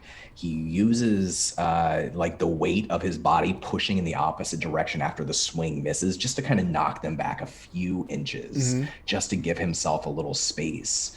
As he does, he very quickly draws his short bow and nocks an arrow, and he scans across the field a short distance to this individual who's attacking everybody, who seems to be something's wrong with them. And even though this isn't super smart, I think he is going to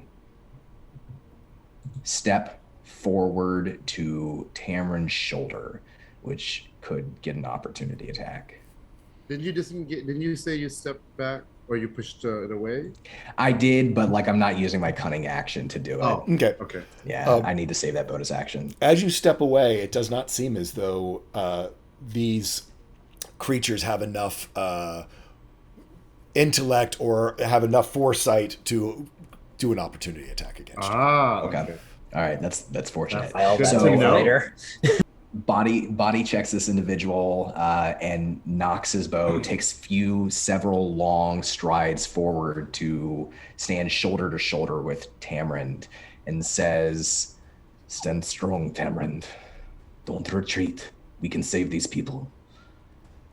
And he takes a breath and he closes his eyes and he recalls another story. This one, the story of the first rose that ever grew on his island. And no one had ever seen a rose before. This was fertilized by the burial of a fairy dragon just off the shore, the edges of the jungle. It was watered with the blood of the first storm speaker. And 3 days later, a rose grew out of the ground. Everyone came to tell stories about it, to see it for themselves. And it was amazing. But at the end of that first night, a young goblin plucked the rose. They wanted to keep it for themselves. And they pricked their finger on a thorn. When they did, when blood was drawn, they fell into a deep sleep for 7 days. And at the end of those 7 days, as everyone else tried to care for them, tried to use magic to wake them up, they awoke with wonderful dreams of gardens from faraway worlds. And they took the rose that they had stolen, that they'd plucked, and they replanted it. And that was the first garden of roses that ever grew on his island. As he recalls this story with his eyes closed, red sand and light and mist swirls around him, around his bow, around his fingers as he pulls the arrow out. It swirls around Tamron too. And I use the help action with the spite gift. So the both of us, you have advantage on your next attack, and the first time either of us hit a target with an attack roll, that creature has disadvantage on their next attack roll. Nice. As well. Sweet. And I'm gonna step forward, say that, recall that, open my eyes, take a breath, exhale, and fire my bow at this figure. At the thrall or at the horrible woman? No, at the woman. And is the woman still limbed in her gold light? No, it's already. It was used by Tamron. Okay. Yeah. Yeah. So no this is advantage just on no this. advantage on this one. So I got a 12, but I'm going to use Fortune of the Many. Oh, Nice. I get a +1 for every ally within 30 feet of me, which is going to be... Don't count me. Do the blue people count as allies? As allies, I don't know. I don't So think any of them are 30 range. feet. Is Bill? Phil's not there. I'd have given you Phil, Oh, yeah. but I'm not gonna. But he's out of range. So it looks like So I it's think it's just I think it's a Jod. +3. Yeah, it looks like a +3, That's still So awesome. that'll be a 15. and a 15 will hit. Is that a hobgoblin power? Yeah, it's a hobgoblin power. Nice. Sweet. So yeah, you do 4 piercing damage. And his goal isn't to he doesn't know anything about what is going on except for that woman that he woke up said the crystal pointed, a bright beam of energy of light shot forward and struck the crystal, and that was amazing. And so he's just targeting the crystal in hopes that maybe this woman knows something he doesn't. As you recall back to that, there was a feeling that flowed through you as you smelled that smell of the orchard, and it was almost like the sound of rushing water. And while in actuality it was like a waterfall, it was so close to the sound of the waves that there was a moment where you knew that something miraculous just happened. That's Rakish's turn. How panicky is Phil yet? Let's see, how many failed save? Phil. 1, 2, 3, 4. Kind of just shot Phil. So Phil sort of looks around behind him, and he sees this older couple you all have been interacting with, and this other person who are kind of locked in fear and terror. They haven't run yet, and he just starts yelling, "Run! Run!" and goes diving across up onto the table and unholsters the rod. Oh, God. And he's going to make a wisdom saving throw to see. That's initiative again. Damn, I keep hitting the initiative button. Let's see how he does if he's able to keep his cool. On a 7, he's going to go ahead and shoot. And at this point, he shoots. You see 2 mini fireballs. You kind of hear it, Rakesh, having been on the battlefields before. These 2 sort of small motes of fire go shooting across and explode around her. She's going to need to make a... I keep hitting the initiative button. I've got to remember where it is on the thing. She needs to make a dex saving throw. On a 21, she is going to save. However, she is going to... He misses on the first one, so it goes long. The second one, because these things are a little different than normal fireballs, they've got a target. And on an 18, he does hit on the second one, and it is going to do 6 fire damage. You see this explosion. The thing that you notice more so, though, is one explodes sort of right on top of her, almost just dead on, gets her, and does these 6 points of fire damage to her. The other one, he misses a little bit past her and explodes, and the thatch begins to catch on fire of the roof that you are currently standing on. My friend Jad. Damn stupid blood sacks. As we get to the beginning of the round, down here in the cook shed, you all see growing out of the crack of the roof, more of these crystals begin to start growing out of this. And are they the red color or the blue color? They are the red color. I couldn't find one that looked like a bruise. So Sure. It's the purple color in the map. But yeah, you see that as the longer this goes on, there's more crystals that begin to grow. And these orchard trees down here beside the building, you see that they begin to wither. Oh no! And they start to die and you can almost see this energy flowing out of the trees into these crystals. Oh no. Jad. So first off, can I? Is it a standard action to notice the crystals and try and figure out what that is? I mean, they are these bruise-colored crystals. Roll. You can have a free action, do an insight check to see if you connect that the crystals coming out of the top of this that are growing are the same color and seem somewhat attached. What I would like to know is, would I think that harming this lady would stop those crystals? Do I you can recognize, I mean, even on a natural 20, I don't think that that's not knowledge that you would know. That something crashed into there. She came out of the building. There's a crystal stuck in her, and now there's more crystals growing out of the roof. Okay, perfect. So I don't know if this is tactically the best, but I absolutely want to use this class feature.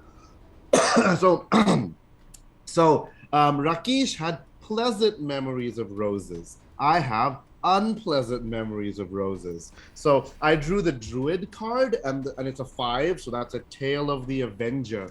So the like, I can smell like blood everywhere around me, right? Like everything smells of death and blood, and suddenly I know, like, the smell awakens that a few hundred years ago there used to be a druid who used to tend these orchards, right? The druid's name was Harpreet, and he's like a ghostly, like scarlet, ghostly, like blood misty sort of figure appears beside me. I'm carved of spirits, and tells me this story about how this prince came along, and Harpreet had this rose garden that he liked a lot, and the prince demanded that, no, all those roses are mine. They belong to me. I'm going to send them as a dowry to my like bride or whatever, right? And the druid was really angry, and he says, you want roses? I will give you roses. And he whistled to a bird, which ate one of the roses and then flew over to the prince and pooped on the prince's head. And the next day, well, he didn't know the poop contained, like, I don't know, seeds. The next day, they found the prince lying dead in his bed with roses growing out of every orifice of his body and his eyes. So this is the Tale of the Avenger. And that story I pluck out of this person and I blow it towards Rakesh, who I have the strange feeling I need to protect Rakesh. So Rakesh, for 1 minute, any creature that hits you with a melee attack will take spectral rose thorn, i.e. force damage, equal to my bardic inspiration die, which is 6. Nice. And that's my standard action, but this building's on fire, so I like hiss, and again in that strange, horrible, yucky, vampiric walk, I go this way. So just letting you know, like this person who has the X across them is on the ground bleeding. Oh wait, which one is the? Just in case that means anything to you, I just wanted to be clear. When they were knocked down, they definitely are. Okay, bleeding. if I get damaged, I'm gonna make myself do a charisma saving throw. Like if I'm really hurt. Yeah. But for now, I have my wits about me, so I'm gonna go about here. Okay. Cool. Let me move my person. There we go. And so so maybe Rakesh can see the ghost of these spectral rose thorns around him, and like multiple rose things happening. Cool. Is that everything you got? Yes. Cool. And we did put Elspeth in front of Tamron, so since y'all are both in 20, Elspeth, you are up. All right. So I am going to. Goodness gracious me. Panic is going to be my free action right now. Elspeth is going to move as far, I think. These are just more civilians over in. Let me just do a quick ping. Over this direction, right? These are just more civilians? Yeah, if they're in blue, they are all civilians. Okay. Yeah, it's that older couple. You've got Phil up there, and one of the other just sort of volunteers who was doing first aid in the other tent. So I see Phil start blasting, and I'm going to move away from Phil because I don't know where he's going to point that thing next. So that's going to be my first move. Is we're going to do 30 feet this way so that I can hide behind this table over here. Okay.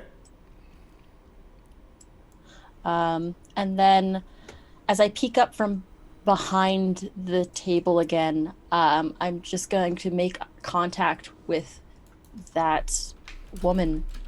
And I think without even thinking, this pillar of light comes down from the heavens, and I would need her. Is she actually? I need to just do a quick. Now we know it's divine magic. Oh yeah. Yeah. Okay, she's that's this woman, right? Yes. Okay, so I think I'm going to split up my movements. So before I hit That's cool. 60 feet, Yep. I'm going to this pillar is going to come up, and I would need her to make a dexterity saving throw, please. Dexterity. Ooh, Yes. She's not great at this. Let's see. Ooh, on 11. Okay, that's a fail, and it's going to be 7 radiant damage. Sweet. All of you see this pillar of radiant light, and it's sort of this aquamarine light, sort of almost like a waterfall, fall out of the sky and just crash into her. Feel free to add extra flavor if you want. Elspeth just clutches the crystal that's on her necklace that she made. It almost feels warm in her hands to the touch as this just gets channeled through her, and she doesn't even quite realize what she's doing, but she's doing something, and hopefully it's helping. That's going to be my turn. Okay. I know in the thing it's showing those people only have their initiative wrong, but it's because I'm keep hitting the initiative button. So we're just not going to reorder anything. So Tamron, you're up now. Awesome. Yeah, I think even with Rakesh joining and that beautiful and amazing moments and that imagery of all this magic swirling around them, I think Tamron still stays pretty like locked stock still, and just that focused completely on this woman he's somewhat had this weird sort of connection with. But I do think, even without any movement towards Rakesh, acknowledgement of Rakesh, anything like that, if Rakesh listens closely enough, he can almost hear like a faint whisper from Tamron's voice just say, "I won't run." And that's about the most Tamron can get out before, once again, it's been working so far. We'll just stick to the classics for now.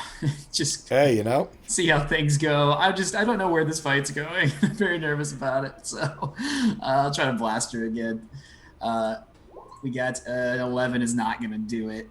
You have advantage. Advantage, though, from what you sent me. So let's see what happens on the second 21 one. will hit. 21. We'll do it again. So 9. Ooh. And because we're rocking this and it just dropped, go ahead and roll me that wisdom saving throw again. Yep. Wisdom. And 16 this time. Dawn, Passes. was there an on-hit effect to your power as well? Her next attack is with disadvantage. Nice. Okay. Nailed it, man. Nice. Cool. Anything else that you would like to do? It's going to be, that was my bonus action instigating that. So that's going to be it for now. Okay. So next up is her. She saved on that one, but I think that sort of same feeling is with her. And since now you're sort of between her and her prey, these people who haven't been turned yet, she's going to keep her distance, but she's going to swing up and around sort of this way. Also, this strange vampiric dude Ah, what a gamba!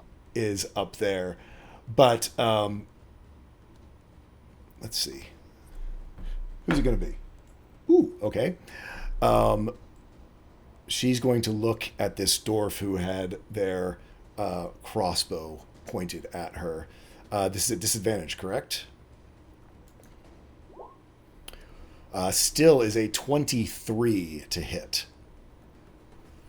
Yeah, that hits.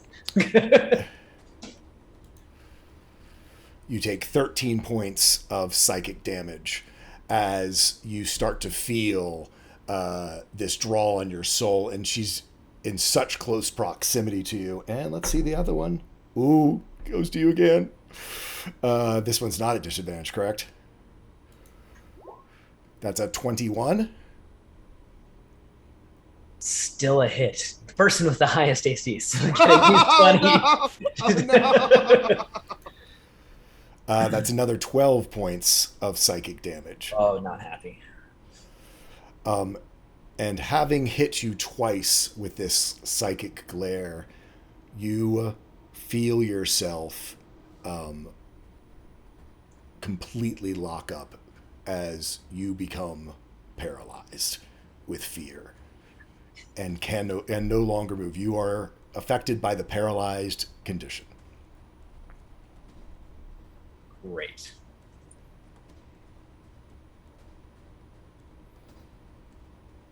So that is her turn. Move, no bonus action. Gargoyle. Gargoyle is slow as F. Oof. Gets to there. Ooh, I want to stay 10 feet from her for next turn. I want to be 10 feet from her. And I claim that he could make, was going 25 and didn't quite make it. I claim he can make it to there. Cool.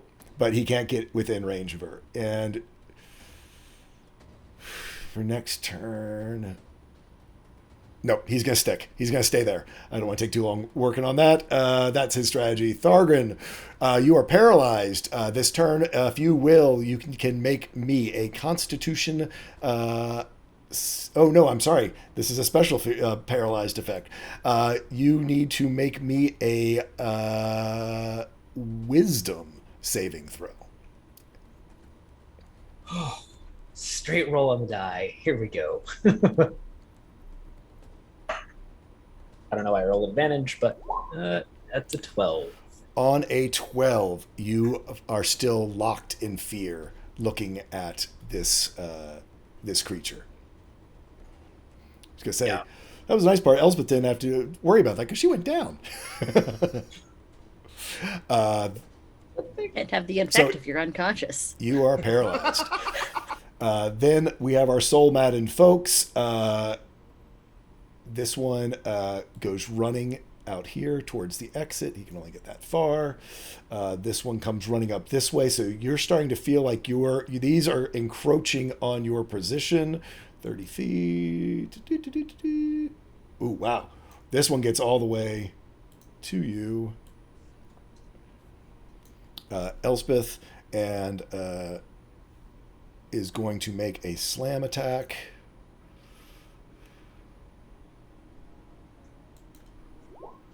Ooh, on a 22. 7 points of bludgeoning damage as it slams into you. That one's dead. This one here. Ooh, let's see. Let's roll to see who it goes to. Gonna go to Rakesh. Gonna try and make a slam attack on Rakesh. 21. That'll be a hit. But oh yeah, for 9. There's the rose thing. Yeah. Yep. The spectral, it's like hands enter and spectral roses pierce it and do 3 points of force damage. Okay, so you take 9 points of bludgeoning damage. Okay. And it takes 3 points of spectral rose. And this is gonna last for 1 minute, so it will keep. Okay, so for every time. Got it. Our little dude here, he's just gonna run. And next up, bring this to Rakesh. Oof. Okay. So a couple of questions. Is the woman with the crystal growing out of her chest, does she seem slowed down, hurt, injured at all? Or is she just like a Terminator through this battlefield? She is bloodied. Okay. All right. Oh, this is risky. What about the person who just attacked me who got Spectral Rose? Did that seem to really like do much more than scratch them? Oh no, that they are, those roses ripped through them hard. These thralls basically are just people. They are amped up on adrenaline, but they are just people. But now you know, don't mess with a vengeful druid, even if he's a ghost. Yeah. So Rakesh feels or sees this spectral rose. Does he? It's literal, right? Yeah. He sees it, and Force I think he damage, probably, right? yeah. I think he probably thinks that he did this. He doesn't understand it. What a bum! What a bum! He just told a rose story, and now there's a rose. So he's a little confused about it, but thankful at least that maybe it staggered this person, but he's really not trying to hurt these people. So he takes a breath. He's been hit a few times now, and he's a little slowed down. He's a little woozy, and he pats Tamron on the shoulder and says, "Don't give up. We almost have this. We've almost done it." And then he tries to kind of dive out of the way of this wild swinging person, this possessed person, because he is going to move. Right, and they can't make opportunity attacks. We learned they're too slow, right? Yeah. Yeah, they're too maddened to understand how Think to of that. Yeah. Oh, that's awesome. All right, so what about yes? Okay, so he kind of runs into the middle of this field as people are rushing around, swinging wildly through the air. Some of the people here are under direct attack by multiple foes, and as he does, he takes a breath, he's breathing hard, he extends his arms out to the side, and he closes his eyes, and he recalls another story. He recalls the story of a little kobold who fell in love with a mermaid. Ooh. He only met her for a day, but they sang songs morning from dawn until dusk, and when the night fell, she had to return home. And he had never been away from home before, this little kobold. He was already late for dinner. But he decided to follow her, and he began swimming, and he swam further than anyone from their island had ever swam before. He swam to the edge of what they understand the world to be, and there he met her one more time. He didn't have enough energy, enough stamina to swim back, and he sank down into the sea, and underneath the sea, he sang a song, she sang a song, and he died. He passed away. But his spirit stayed there in the ocean, and she made sure that once a year, she would guide his spirit back. She would swim back to the island, and he would follow so that he could share his song with his family and with his people. And he recalls this story, and he can hear the crashing of the waves. He can smell the salt water in his nostrils, and he casts sleep, centering it on himself and targeting these 4 maddened individuals. Ooh, okay. Nice. Sort of in a circle around you. Okay, yeah. Roll those, whatever it is, 5d8s or something like that. Yeah, let's see. Is it an automatic roll of the spell itself? Does they have that? I made a little trigger here. There you go. So 15 hit points worth of creatures fall asleep. Okay. And does sleep measure it through their maximum hit points or their current hit points? It's The current hit points. Current hit Nice. points. So the fact that we've softened them up is helpful. Yeah. Nice. No. Yeah. So the one you see, this one next to Tamron falls asleep. There's a sleep thing here somewhere. Good. So I don't have to do Bane now. I was like, I need to help y'all, but Rakesh did that. Yep. I could have sworn. Just like he made that wonderful rose all by himself. Bungs! all Bungs! by himself. 100%. I can't find the icon. But anyway, so yeah, this one, we're just going to go ahead and put X's on them because they are asleep. They're not dead. These ones don't have blood coming out of their ears. This one would fall asleep. 15 total. You see this one down. Actually, this one probably seems a little bit closer. Gets drowsy but doesn't get knocked out. The one next to Elspeth. To Elspeth, we'll say that they'll have disadvantage on their next attack. They're tired. Cool. So I imagine, like, as he's remembering this and he's smelling it, he's projecting those sounds, that song that he learned when he was really young, that's been passed down and always changing because everything is impermanent in his society and their storytelling. But he projects it into their minds as well, and they can see it and they can smell the salt water, and it makes them drowsy. And then as he opens his eyes and exhales, he shares that song with, let's see. I can't help Thargan. I can't help. I'll share with Tamron. Okay. And so, like, that steady crashing of the waves against the shore and that song, it's almost like a heartbeat. It's trying to calm you, the help action, and to give you strength. And I'm going to give you the spite, the same one as last time, the help advantage. Glad you made the heartbeat target him because heartbeats do not calm Right. me. Yeah. Cool. So next up is Phil. Let's see if he holds it together. He's trying to protect these people behind him. On his wisdom saving throw, he gets a 6. Oh God, Phil! So yeah, he starts unleashing this time. D6. How many? Oop, just one. Goes shooting out towards that lady. Let's see if he actually hits. On a 13, he does not.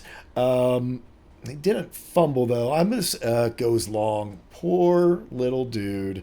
Our poor dude. Takes 8 points. You see your little tree gnome friend just get hit by a fireball and just get consumed. Sorry. Oh, poor Tamron. Everything goes bad. Jad, you are up. Okay, so I'm going to scuttle away and crawl up onto the top of this table because I'm always looking for elevation, it seems. Yep. And this is a giant rock over here. I don't know if you want to... how high do you want to be? Oh, no, I need range. Oh, actually, I don't anymore. No, I'll just be on the table. Cool. I also want to be beside Phil in case I have to eat him. Okay. Because he's like causing chaos. Phil is definitely an agent of chaos. Yeah, and I'm like, worst case, I'll use my natural weapon and eat him. Okay, so I am using my bonus action. I'm going to draw another ghost from the battlefield. And I drew that is a major arcana that doesn't have a number. Oops. I drew I'm using the wrong deck, that's why. This is this deck. I made a specific deck just for the lower numbers. There we go. I drew a 3, which is a tale of the beloved friends. Awesome. And I drew a soldier. So another like blood mist ghost appears. It's tale of the beloved friends, and she tells me the story of how there was another soldier that she became really best friends with. And that soldier went away to battle, and she tells me the pain she felt when she could sense in her heart that her best friend had like fallen in battle. And she tells me of this bond that was so unshakable that she could feel this like death from far away. So I'm also going to use it. The target and another creature of its choice it can see within 5 feet gains temporary hit points equal to my bardic die plus my charisma modifier. So that total becomes a 9. So that's 9 temporary hit points. And who is useful 5 feet? No one is in useful 5 feet. So I'm just gonna pass this to our divine soul, because I feel like something's up with her.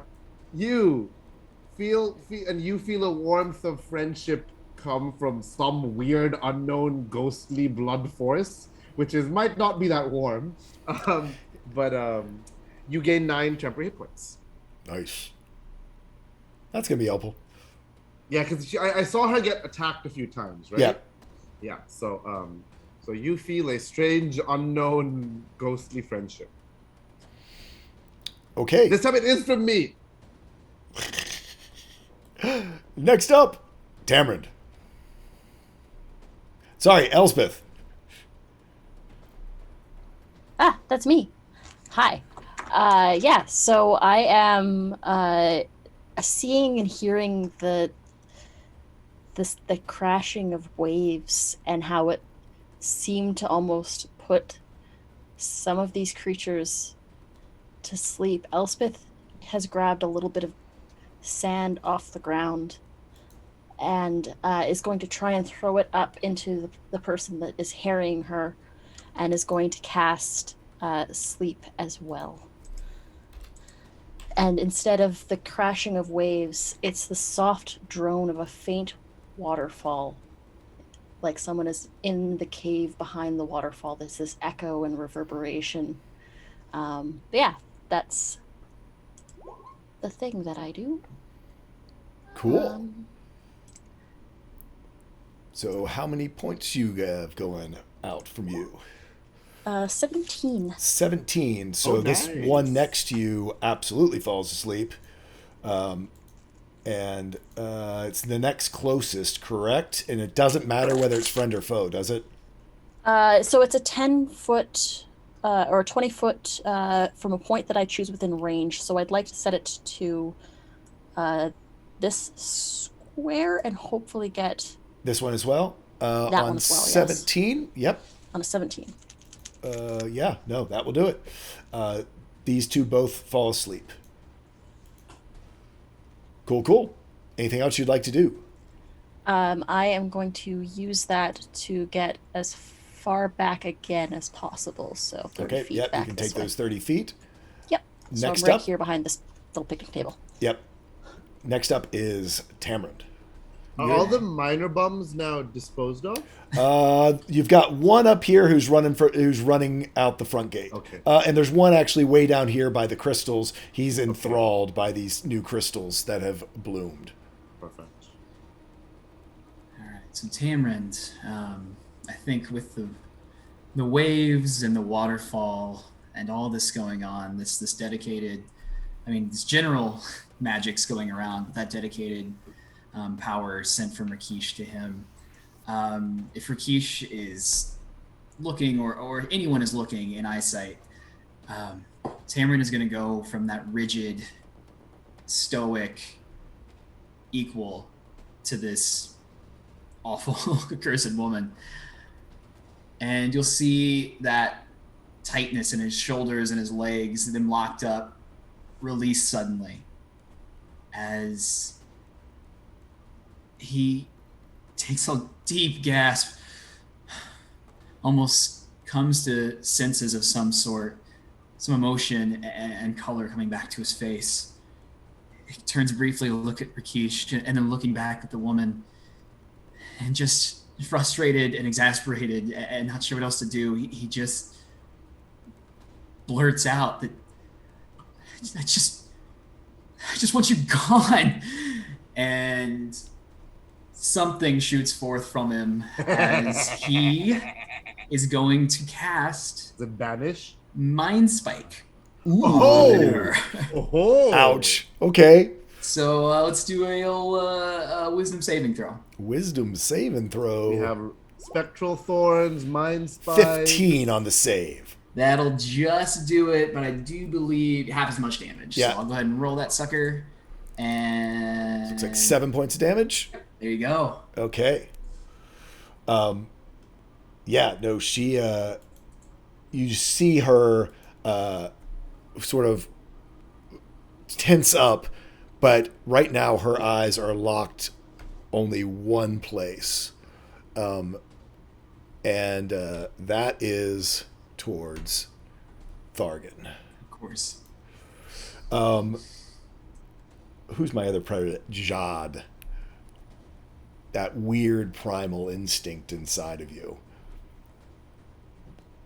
It's that hunger in you almost seems to be burning through her in a similar fashion as she sees this paralyzed Thargan in front of her, and she strides up slowly and calmly, reaches out a hand, and is going to, because you're paralyzed, use her extract soul. Oh God! She has advantage because you're paralyzed. That's a 26. And you take 28 psychic damage. I thought you were gonna be like, she's gonna like bite you. No, she extracts your soul. Are you up? I can't imagine Oh you're no. up. Thargan is not up.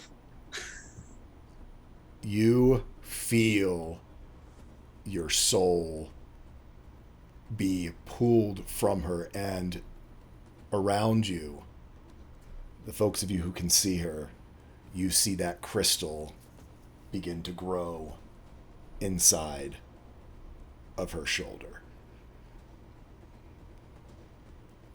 Next up, that's all she can do.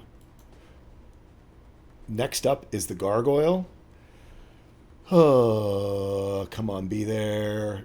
Do your thing. Where's my measuring stick? Perfect.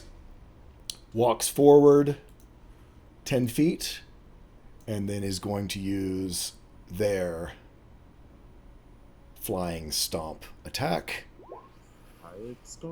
That would be a 25. And you see, all of you, this huge gargoyle, hulking gargoyle, just slam down upon this creature as it just lands on top of her and begins to dig in with its claws and starts to gore into this figure. You can't tell. You can't imagine someone could survive this.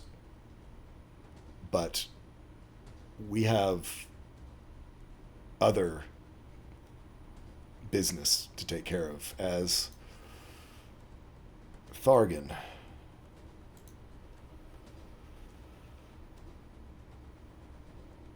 Let me do something different for you at least. Thargan. There is a sense of panic as your soul is yanked free of your body.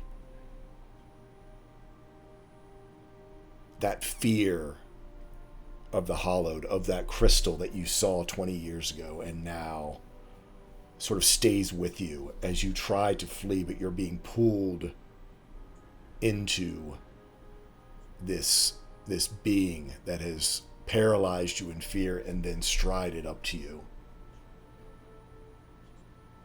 But as you try to get away, that pull suddenly goes away. And so there's a lightness to your spirit somewhat. It's almost as though all those burdens that you'd accumulated are just sort of kind of lifted from you. Hey, Carl. How do you want to do this as Thargan dies? I think Thargan, eyes locked on his quarry, on Elspeth, as he is pulled free, and I think in that moment, it's just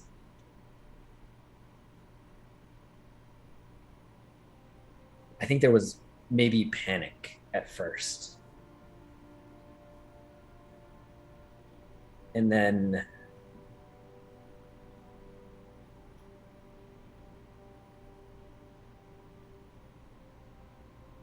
acceptance, resignation.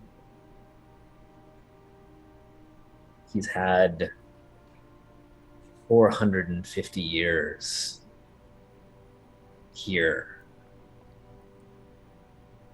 And I think maybe in this moment, it's just crashing down on it.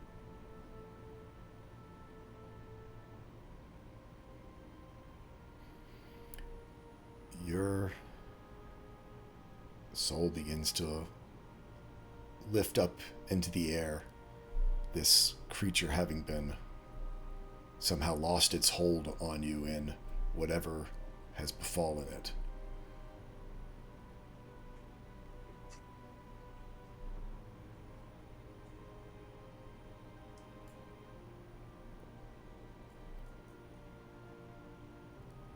As you rise, you are able to look down over the vast expanse of the Sylvan Waste.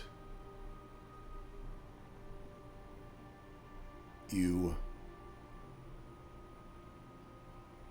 have this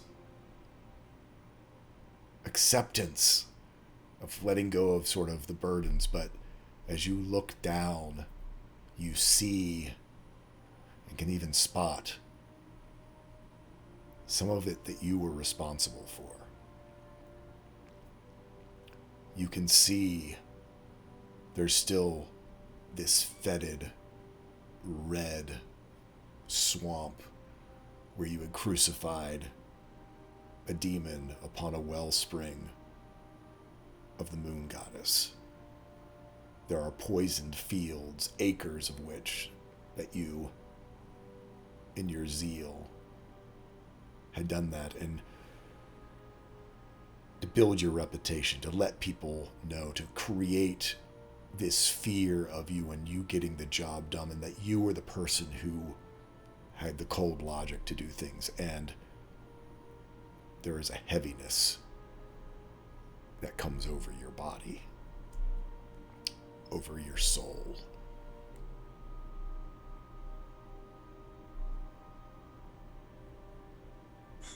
I think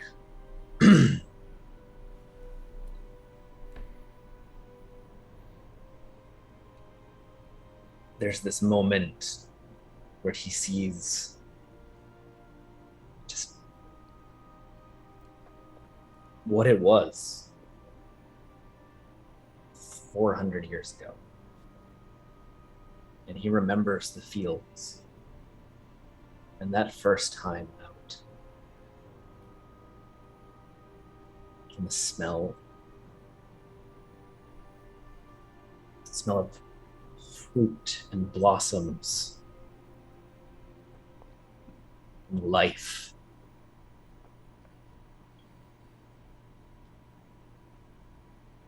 And then what it's become comes back. And everything that he had a hand in. The corruption, the pride he took. He just looks down and he sees his body. Armor, pitted scorn, like his soul.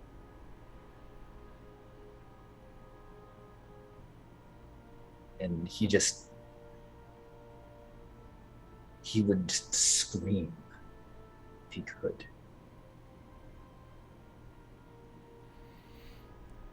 The rest of you watched as this gargoyle came smashing down on this figure, its claws ripping into it crushing it entirely, and then launch into the air like a rocket. Wings spread out from its back, and it flaps up into the air, and then hover there, and look back down at this crumpled dwarven body, and let out this huge roar. Carl, introduce us to Barzul. As this roar echoes out. Sorry.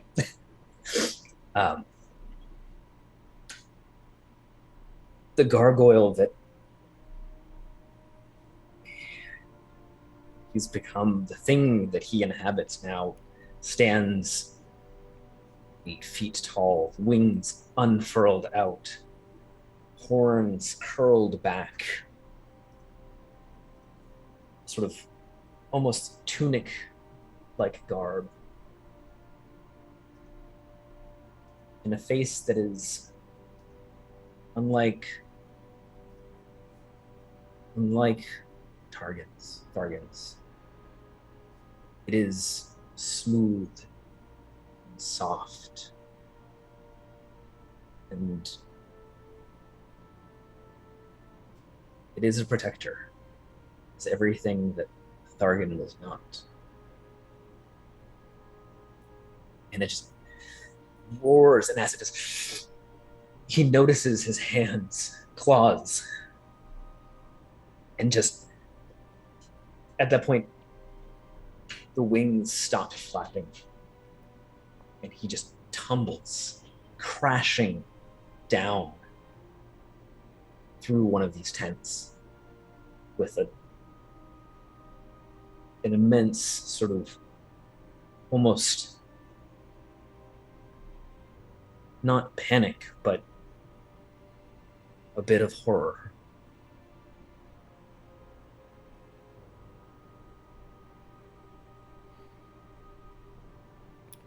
The gargoyle comes crashing down around all of you. To you, you don't know what has occurred. I'm not sure if Thargan quite knows what has occurred. That he now inhabits this, his soul having not been completely consumed, the creature trying to take it being destroyed, found its way into this construct. As the rest of the soul-mad enthralls, we've got one who's still running away. We'll go ahead and move him along.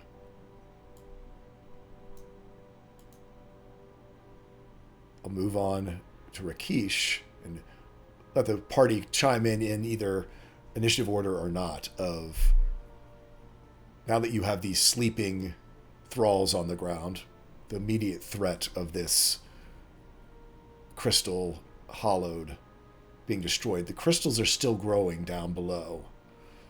How would you all like to proceed? So I would- Rakesh. Oh, Tell you what, let's go through initiative order just so people can say what they're doing before we get completely out of combat initiative. So, Rakesh, what are you up to? Rakesh opens his eyes to the sounds of this woman being torn apart by this gargoyle and witnesses this incredible event happen in the sky, this roar. It's unmistakable, and part of him wants to know that story. But there's something bigger happening here, and he's very, very worried about one person in particular. So he turns his gaze from the sky to Phil at the table, and he flickers his glance back over his shoulder towards the crystals behind him that are growing out of this building, and he strides forward towards Phil, approaching him, arms out, And he says, my friend, please. Everything is going to be okay. I am with you. I am not going anywhere. We will stay together. All of us. Just please. Give me the rod. Jay, my initiative is before Phil, technically, right? It is, but Rakesh was before is before Phil, and then Sure. Would you? Phil is at 0, but you're before 21, Phil. so no, he still gets Yeah. to go before you go. Oh, because we're at the bottom of the turn. Okay. Yeah, we're at the bottom. Yeah. So rolling a persuasion check. I got to give you disadvantage on this. I'm gonna cast friends Ooh, to give myself okay. advantage. I'll give you that. Absolutely. And so as he's speaking, his golden eyes, they turn to the sort of seafoam blue and green of the ocean. He's steadying himself, keeping himself focused with that last story, that crashing of the waves, and the sea is in his eyes for brief moments. He extends his arm.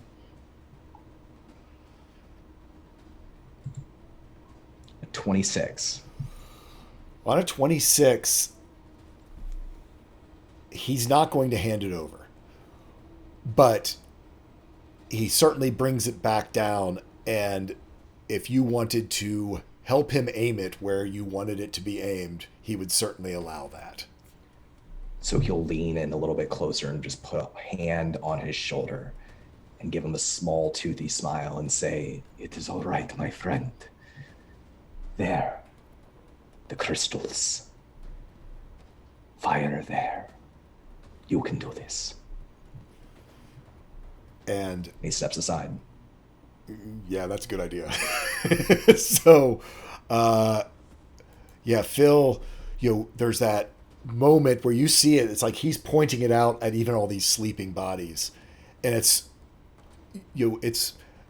a grenade that the pin's been pulled. You just need to get it someplace safe, and you get through to him. You see him realize that he no longer has control over what he's doing, but you've given him some way to do it. And he just runs forward his full 30 feet towards the building and just starts screaming and unleashing everything left in this rod, which is quite a bit. As he just as a total, he shot 3, as 9 more fireballs come shooting out of this and just slam into. Might as well roll it. We might as well see, right? We all want to know, right? Old Phil. Story's over, dudes. 2, let's see. 1, 9. Who wants to do the math? 19. Plus another 7, 26. Plus another 5 is 31. Plus another 6 is 37. Plus another 7 is 44. Plus another 9 is 53 points of fire damage. And you just see that as all of these fireballs just start erupting and shattering these crystals. Most of the orchard on this sort of lower side of it has already withered, but for the most part, you see as these crystals shatter and they fall to the ground, as they sort of come in touch with the ground itself, it's almost like they get swallowed up and get pulled down inside of it, inside of the ground. You're not sure you're not sure what that means, other than the fact they don't seem to be radiating out from themselves across the camp anymore. Jad, I know you had something you wanted to do. Yeah. Jay, so we just had this big battle. I saw someone being torn apart in front of me.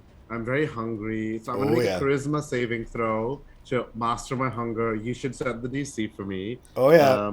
And I'm rolling, and I got a 2 on my die. So I don't think the DC matters. No.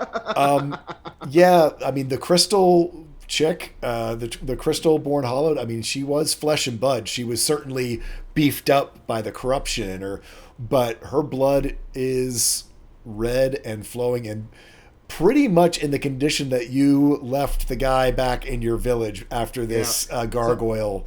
I'm gonna gored actually her. ask the group this question because Phil is alive and his blood is pumping, right? So would the group be okay if I go crazy and attack Phil? Great! I have a speed faster than him because he is a blood sack and I am a Dampier. Yeah. So I do. I have a speed faster than any humanoid. Yeah. So I just for drama effect, I leap at Phil. I literally go on all four. You can see my eyes like film over. Yeah. And I leap over and I bite him with my racial power, Yeah. which is vampiric bite. Yep. He doesn't even see you coming. He is just sitting there shooting this rod, emptying it out into this building. Never saw it coming. Yeah. I bite him. Do we want to? I don't know if you want to count this as a combat action or just I bite him and make the story action. Make it a story action is fine. Yeah, I mean, perfect. you're the intent here is that are you feeding on him or are you Yes, killing I'm him? absolutely. I'm hungry. Right, So but are you attempting Oh. to not kill him? I rolled a 2 on my. I kind of am charisma like, saving throw. depending, no matter what your intention is, I think Phil's. Yeah, because if I rolled a bit higher, maybe we could rationalize that, right? But I rolled a 2. That's a total of 6 Yeah. on my saving throw. So I don't care what I'm doing to him. So I may or may not kill him. Whatever. I just want to heal, right? Like I want to. Yeah. And like the power actually like, makes me heal. Right. So I just want to heal myself. And Ooh, heal. how many hit points do you need to? Are you pulling from him? That's a Oh, good way it we can do actually this. is a specific. Yeah, that's a good idea. It's a specific amount. I gain hit points equal to the piercing damage dealt by my bite, and my bite deals. I add my Constitution modifier and 1d4. So I drain. My Constitution modifier I think is 3. Let me see. Yep. So I drain not that much, 5 points from him. Okay, he is still up. I guess it's all going to be whether someone else tries to pull you off of him, because otherwise, yeah. you're every 6 seconds you're going to keep drinking. Yeah. God. So I'm going to say we're out of. Unless you have specific things you want to do before someone else, we can go into story mode at this point. Yep. Of Phil's. Are they missing half or more of their hit points? No, he has not been touched yet. Okay, great. That's Well, fine. yet. No, because the power, my vampiric bite is special if they are bloody. Gotcha. They are not. Yeah. So, yeah, I'm gonna turn to you all. You just sort of talked Phil down. I'm gonna let Tamron and Elspeth have not been in the action here for a second. Let's see what they're up to.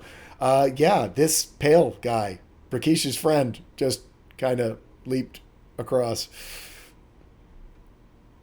Also, you saw my eyes turn black red, so I don't know if that means anything to you. Yeah, probably this way. You want to be on the not business end of Phil and his. I just said this of not. You don't want to be on the business end of Phil and his rod, do you, John? Lol. I'm a predator. I know how to hunt properly, right? Yeah. Elspeth, Tamron. This is happening right next to you, Tamron. Elspeth, it's kind of across the way. Elspeth can't really see, I don't think, from the stone, I would agree. but is going to wander. Still screaming though, most likely. Yeah. Probably. I'm just going to hear screaming and think that those things are still coming back, and is going to go this way behind one of these tents. Okay. I will say this lady I'm gonna go. is going to follow you. She's like, you got the right Yeah. idea. Yeah, we're gonna hide. We're gonna hide. I Yeah. still hear screaming. I think combat's still happening. Okay. What the hell? Tamron is completely out of sorts by this action, and is just gonna start first quietly, then much louder and much quicker. No. and kind of stick his arms out like going to help, physically help, but will instead end up.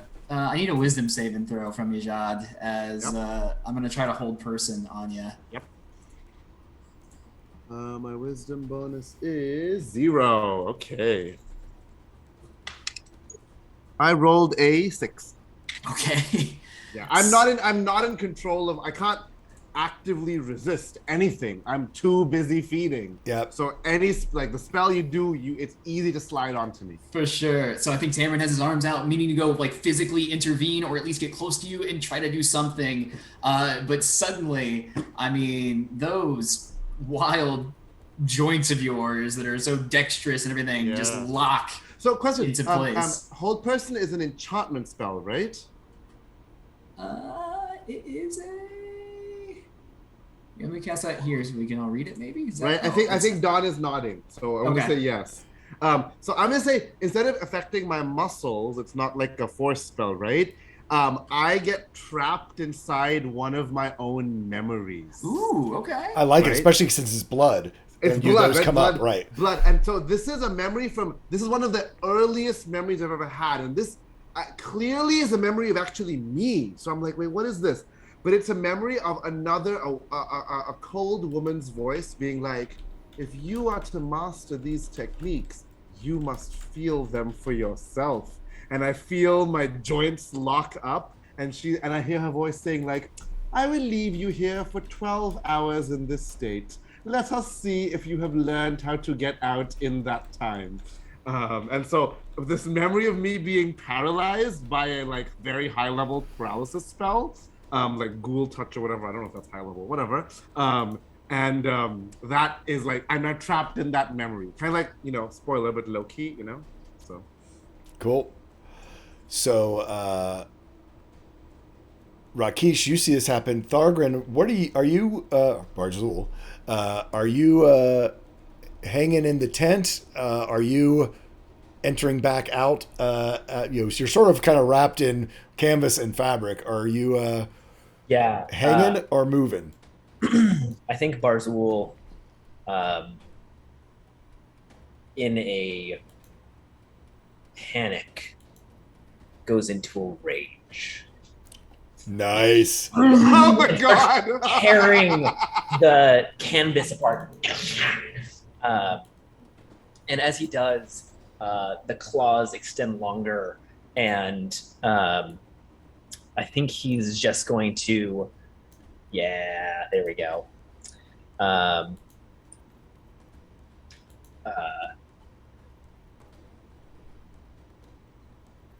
think he's going to launch into the air, and just like wings, and in a weird moment where I think part of this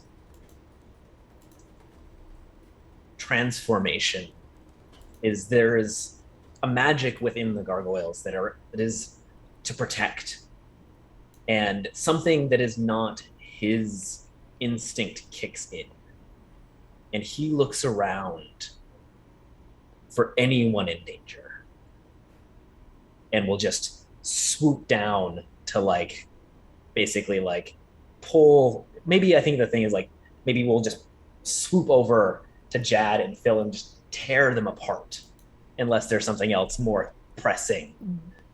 I'm going to let you have the call. I didn't go too much into them just because we had our attention elsewhere, but this is the older couple that I was describing earlier, still sort of frozen at this table.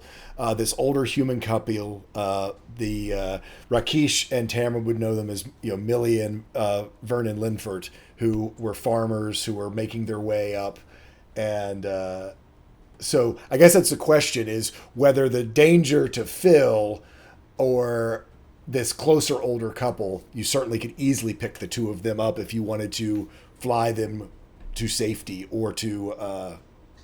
It's your call entirely. Yeah, I think maybe seeing others sort of go to the tent down here. Yeah. Swoop over and just pick the two of them up, fly them across, and almost just like dump them in front of Elspeth and this other woman. Yeah. No, absolutely. So do you think, Jay, the people are used to the gargoyle, like the gargoyle, Absolutely. right? No, the gargoyle to them, they probably haven't picked up yet that it's acting strangely, even for a gargoyle, because they know this gargoyle has protected this before. I mean, it's come to life, and it's always been like a rogue or kicking out a rogue, or maybe a bandit or two who snuck their way in, and the gargoyle makes short work of it. So having been here, these two having been here for a week, 10 days, probably have seen this gargoyle even make a patrol before at some point along the lines. So yeah, would not freak them out. So, as we're getting close to the end of our time, Jade is trapped in a memory, but literally blood dripping from his teeth with Tamarind next to him. I'm going to get us a different mood going on here than flat out combat. Let's do Banshee. Banshee sounds good.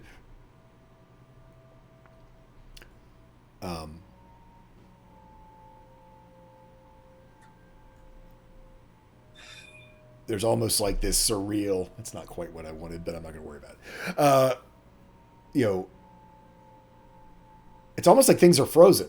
We've got all these sort of maddened people sleeping, sort of all but like knocked cold across the field. A couple of them seem to have, are bleeding out. Jade is frozen.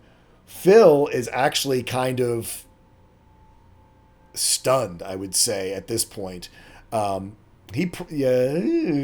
Phil gonna do? He almost didn't notice you as he was shooting, but then I think he's almost in a fugue state where he's kind of like in shock.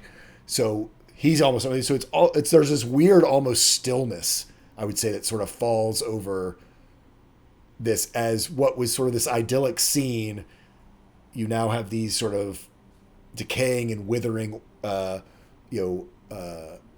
fruit trees on one side, the destroyed cook shed that you all had just been in.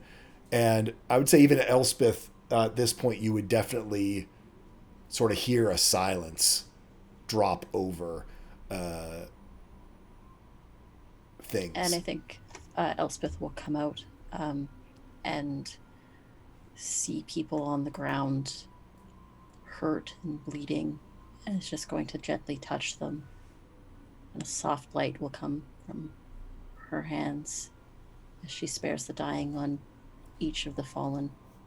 Yeah, without even realizing it.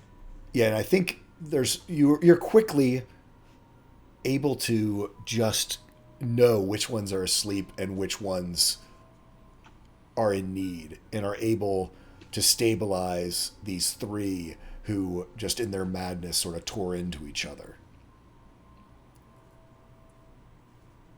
And then her eyes are going to drift to the crystals that are still growing. They've pretty much all been shattered at this point. I was moving them onto back onto the GM layer. They were shattered by this flame damage and the concussion of these fire blasts. But, you haven't looked closely inside. But as you approach, there's not a sense of dread. There's not a sense of that pull on your soul that you got from this woman who had been pierced by one of the crystals.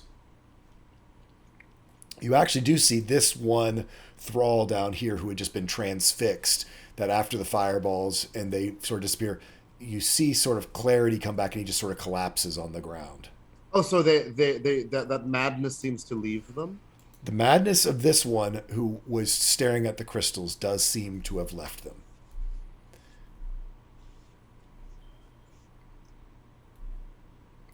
Basically, it was in their mind. They had been infected by horror. Is anyone hurt particularly bad? I have a healer's kit. I can patch you up. I mean, Phil is. There's a guy, the other guy. Can you help? I'm like, I'm like. I think I noticed Phil Phil behind me. Because I'm like on top of Phil and frozen above him, his own blood still dripping. You are from my locked into mouth. place. You look like two corpses on top of each other, I'm sure. Just like, Yeah, there's obvious fang wounds in Phil's neck. A fang action. Fanction just happened. Yes. I'm gonna walk over to Phil and I'm gonna pull out my healer's kit and start stitching up wounds. I have the healer's feet, so that means that they actually heal when I do it. Oh, nice. Yep. I was gonna say D4 plus some. Second features and traits. Healer. Why is that not actually showing up? But yeah, I think it is a D4 of health comes back to him, which I'll just roll. That's 4 points on the D4. Cool. Yeah, he had lost only 5, and so you pretty much get him patched up. And I think I'm also gonna try anybody want to help me take him away from this? Broadly gestures to Jad. Tamron starts moving forward, but before he gets all the way to help, he does turn to Rakeesh and kind of yell out I don't think any of it went right, but I think it could have gone way more wrong, and we'll try to help you. I think on that exact moment, the gargoyle sort of comes around the corner when it says when Tamron says, "I don't think it went nothing went right, but I think it could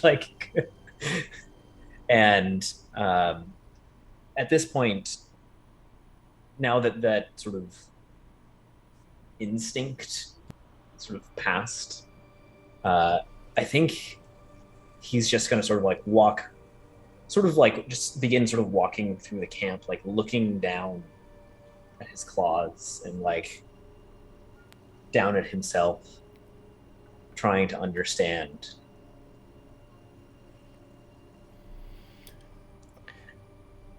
You all see this. Oh, go ahead. I think between seeing Dalvin, Jad, spider leap off this table, try to eat his new friend. Oh, definitely eat your new friend. Yeah, and this isn't something Rakesh's never seen somebody do that before. He's never seen somebody jump on somebody else and just start drinking their blood. He's not seeing, he doesn't know what's going on with Tamarind. The gargoyle is scaring him. He has no idea what's going on with Elspeth. He doesn't know what those crystals were. And when there was a fight, he knew what to do. He saw it step by step. He knew where to walk. He knew who to help. He knew how to act. But as soon as it's over, he doesn't hear Tamarind's words. As the gargoyle is stomping past him, staring at his claws, he's just completely zoning out. His eyes are across the field on those dead orchard trees, the ones that he had just picked, just created a dinner from, a picnic from a few hours before. And so as Barzul's sort of stepping past him and Tamarind yells at him, he just sort of stumbles back and leans back and falls onto the seat of this table behind him, stunned, staring at the dead trees. And just loud enough that Barzul would probably hear, Rakeesh says, "The story is over." You hear echoed from on the ground from Phil. Story's over, friends. Story's over. And that's where we're going to end up our session tonight.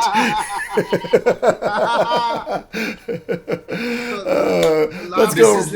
This is the weirdest meet cute I've ever heard of in my life. Yeah. Here we are. Here we are. Just to think, the last panel for each of us, we see Rakeesh is sitting morosely, Barzul is staring morosely, Elspeth is bandaging morosely, Tamarind is looking at me morosely, and I'm locked in my head morosely. Love it. There you go. And let's go around real quick and tell people who you are and where we can find you on the interwebs. Start with Shad. Sorry. So I am Sharang Biswas. I'm probably most easily found on Twitter at Sharang Biswas. It's my full name, and I do a lot of game design and writing and art and professing. And this week I'm part of a National Science Foundation study about autism and education. It's very difficult, but very rewarding.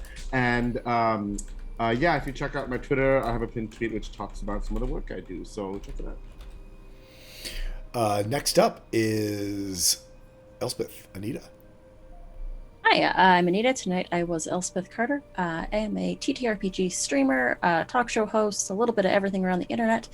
And you can find me most often on the Critical Misses Twitch channel. That is the TTRPG channel that I started a year ago now. It's been 1 year anniversary this month. But yeah, you can find me there most times. You can find me here other times, and coming very soon, we're going to be doing a session 0 this week. I'm going to be over on Vancouver by Night's channel for a game of Changeling the Dreaming. So I will be playing a fae creature there. But yeah, follow me on the socials at Panita or at Critical Misses, and you can see what I'm up to. Next up is Rakesh Don. Hey, this was awesome. I'm Don, at Donathan Fry on Twitter. You can follow me there if you want. I post about things that I do. I'm a game designer and game master. It's what I do all the time. I've got a pinned tweet you can check out on my Twitter, but mostly I'm just looking forward to getting to know everybody's characters more next week. Loved getting to see a little bit of what everybody can do today. I thought that was super, super cool in this particular encounter. And I think, like, as far as you said, meet cute, like weirdest meet cute, like most violent meet cute also. Hey, I'm really cute. Sorry, doggies. Did you get to Carl? No, I was just rambling. Okay. Carl! We were stalling, my name is Carl. I was playing Thargan. Now you'll meet Barzul more next week. This is Chloe. She's very, very excited. But you can find me on Twitter at Carl Nelson. I'm a designer and occasional TTP RPG streamer. And you can find me Wednesday nights on the Bard's Playhouse playing Ink, a changeling wizard. And actually this Friday afternoon, as part of a Jasper's Game Day event over on Paradise RPG, raising money for mental health and suicide awareness. Super excited for that as well. Awesome. Jake, can I say one last thing? Sure. So everyone who's watching, this Friday is itch.io's Creators Day. So this Friday, any money you spend on itch.io, all of it goes to the creators and none of it goes to itch.io. So if you want to support indie game designers and artists, because itch.io is not just games, do spend some money on Friday, including on yours truly, but on anyone you want to, because all the money, itch is sending all the money to the creators. So Friday is a good day to buy indie games. Awesome. Thank you so much for that tip. And last but not least, Tamron. Hey, Bird. I'm Bird. You can find me on basically everywhere as Bird versus Plane. I'm a charity streamer, and I'm just going to pop up randomly when I do have time somehow in between everything going on. This is great. I'm excited for trying to explain ourselves to each other in a way that doesn't end with us rolling for initiative again. We'll see how it goes. Here, here. Yeah, I am Tall Squall. You can find me all over the interwebs as Tall Squall. I have a puppy who was dying to go out, so I had to run to open the door. But thank you all so much for tuning in. Hope you all had fun. I certainly did, putting together this combat, and with our new our character, really the last bit of our backstories and PCs, the story of the origin story of Barzul, who was once Thargan the mercenary dwarf. So we will see you next week, and until then, gather your friends together and tell a story, because that's what it's all about. Y'all have a great evening. Bye-bye.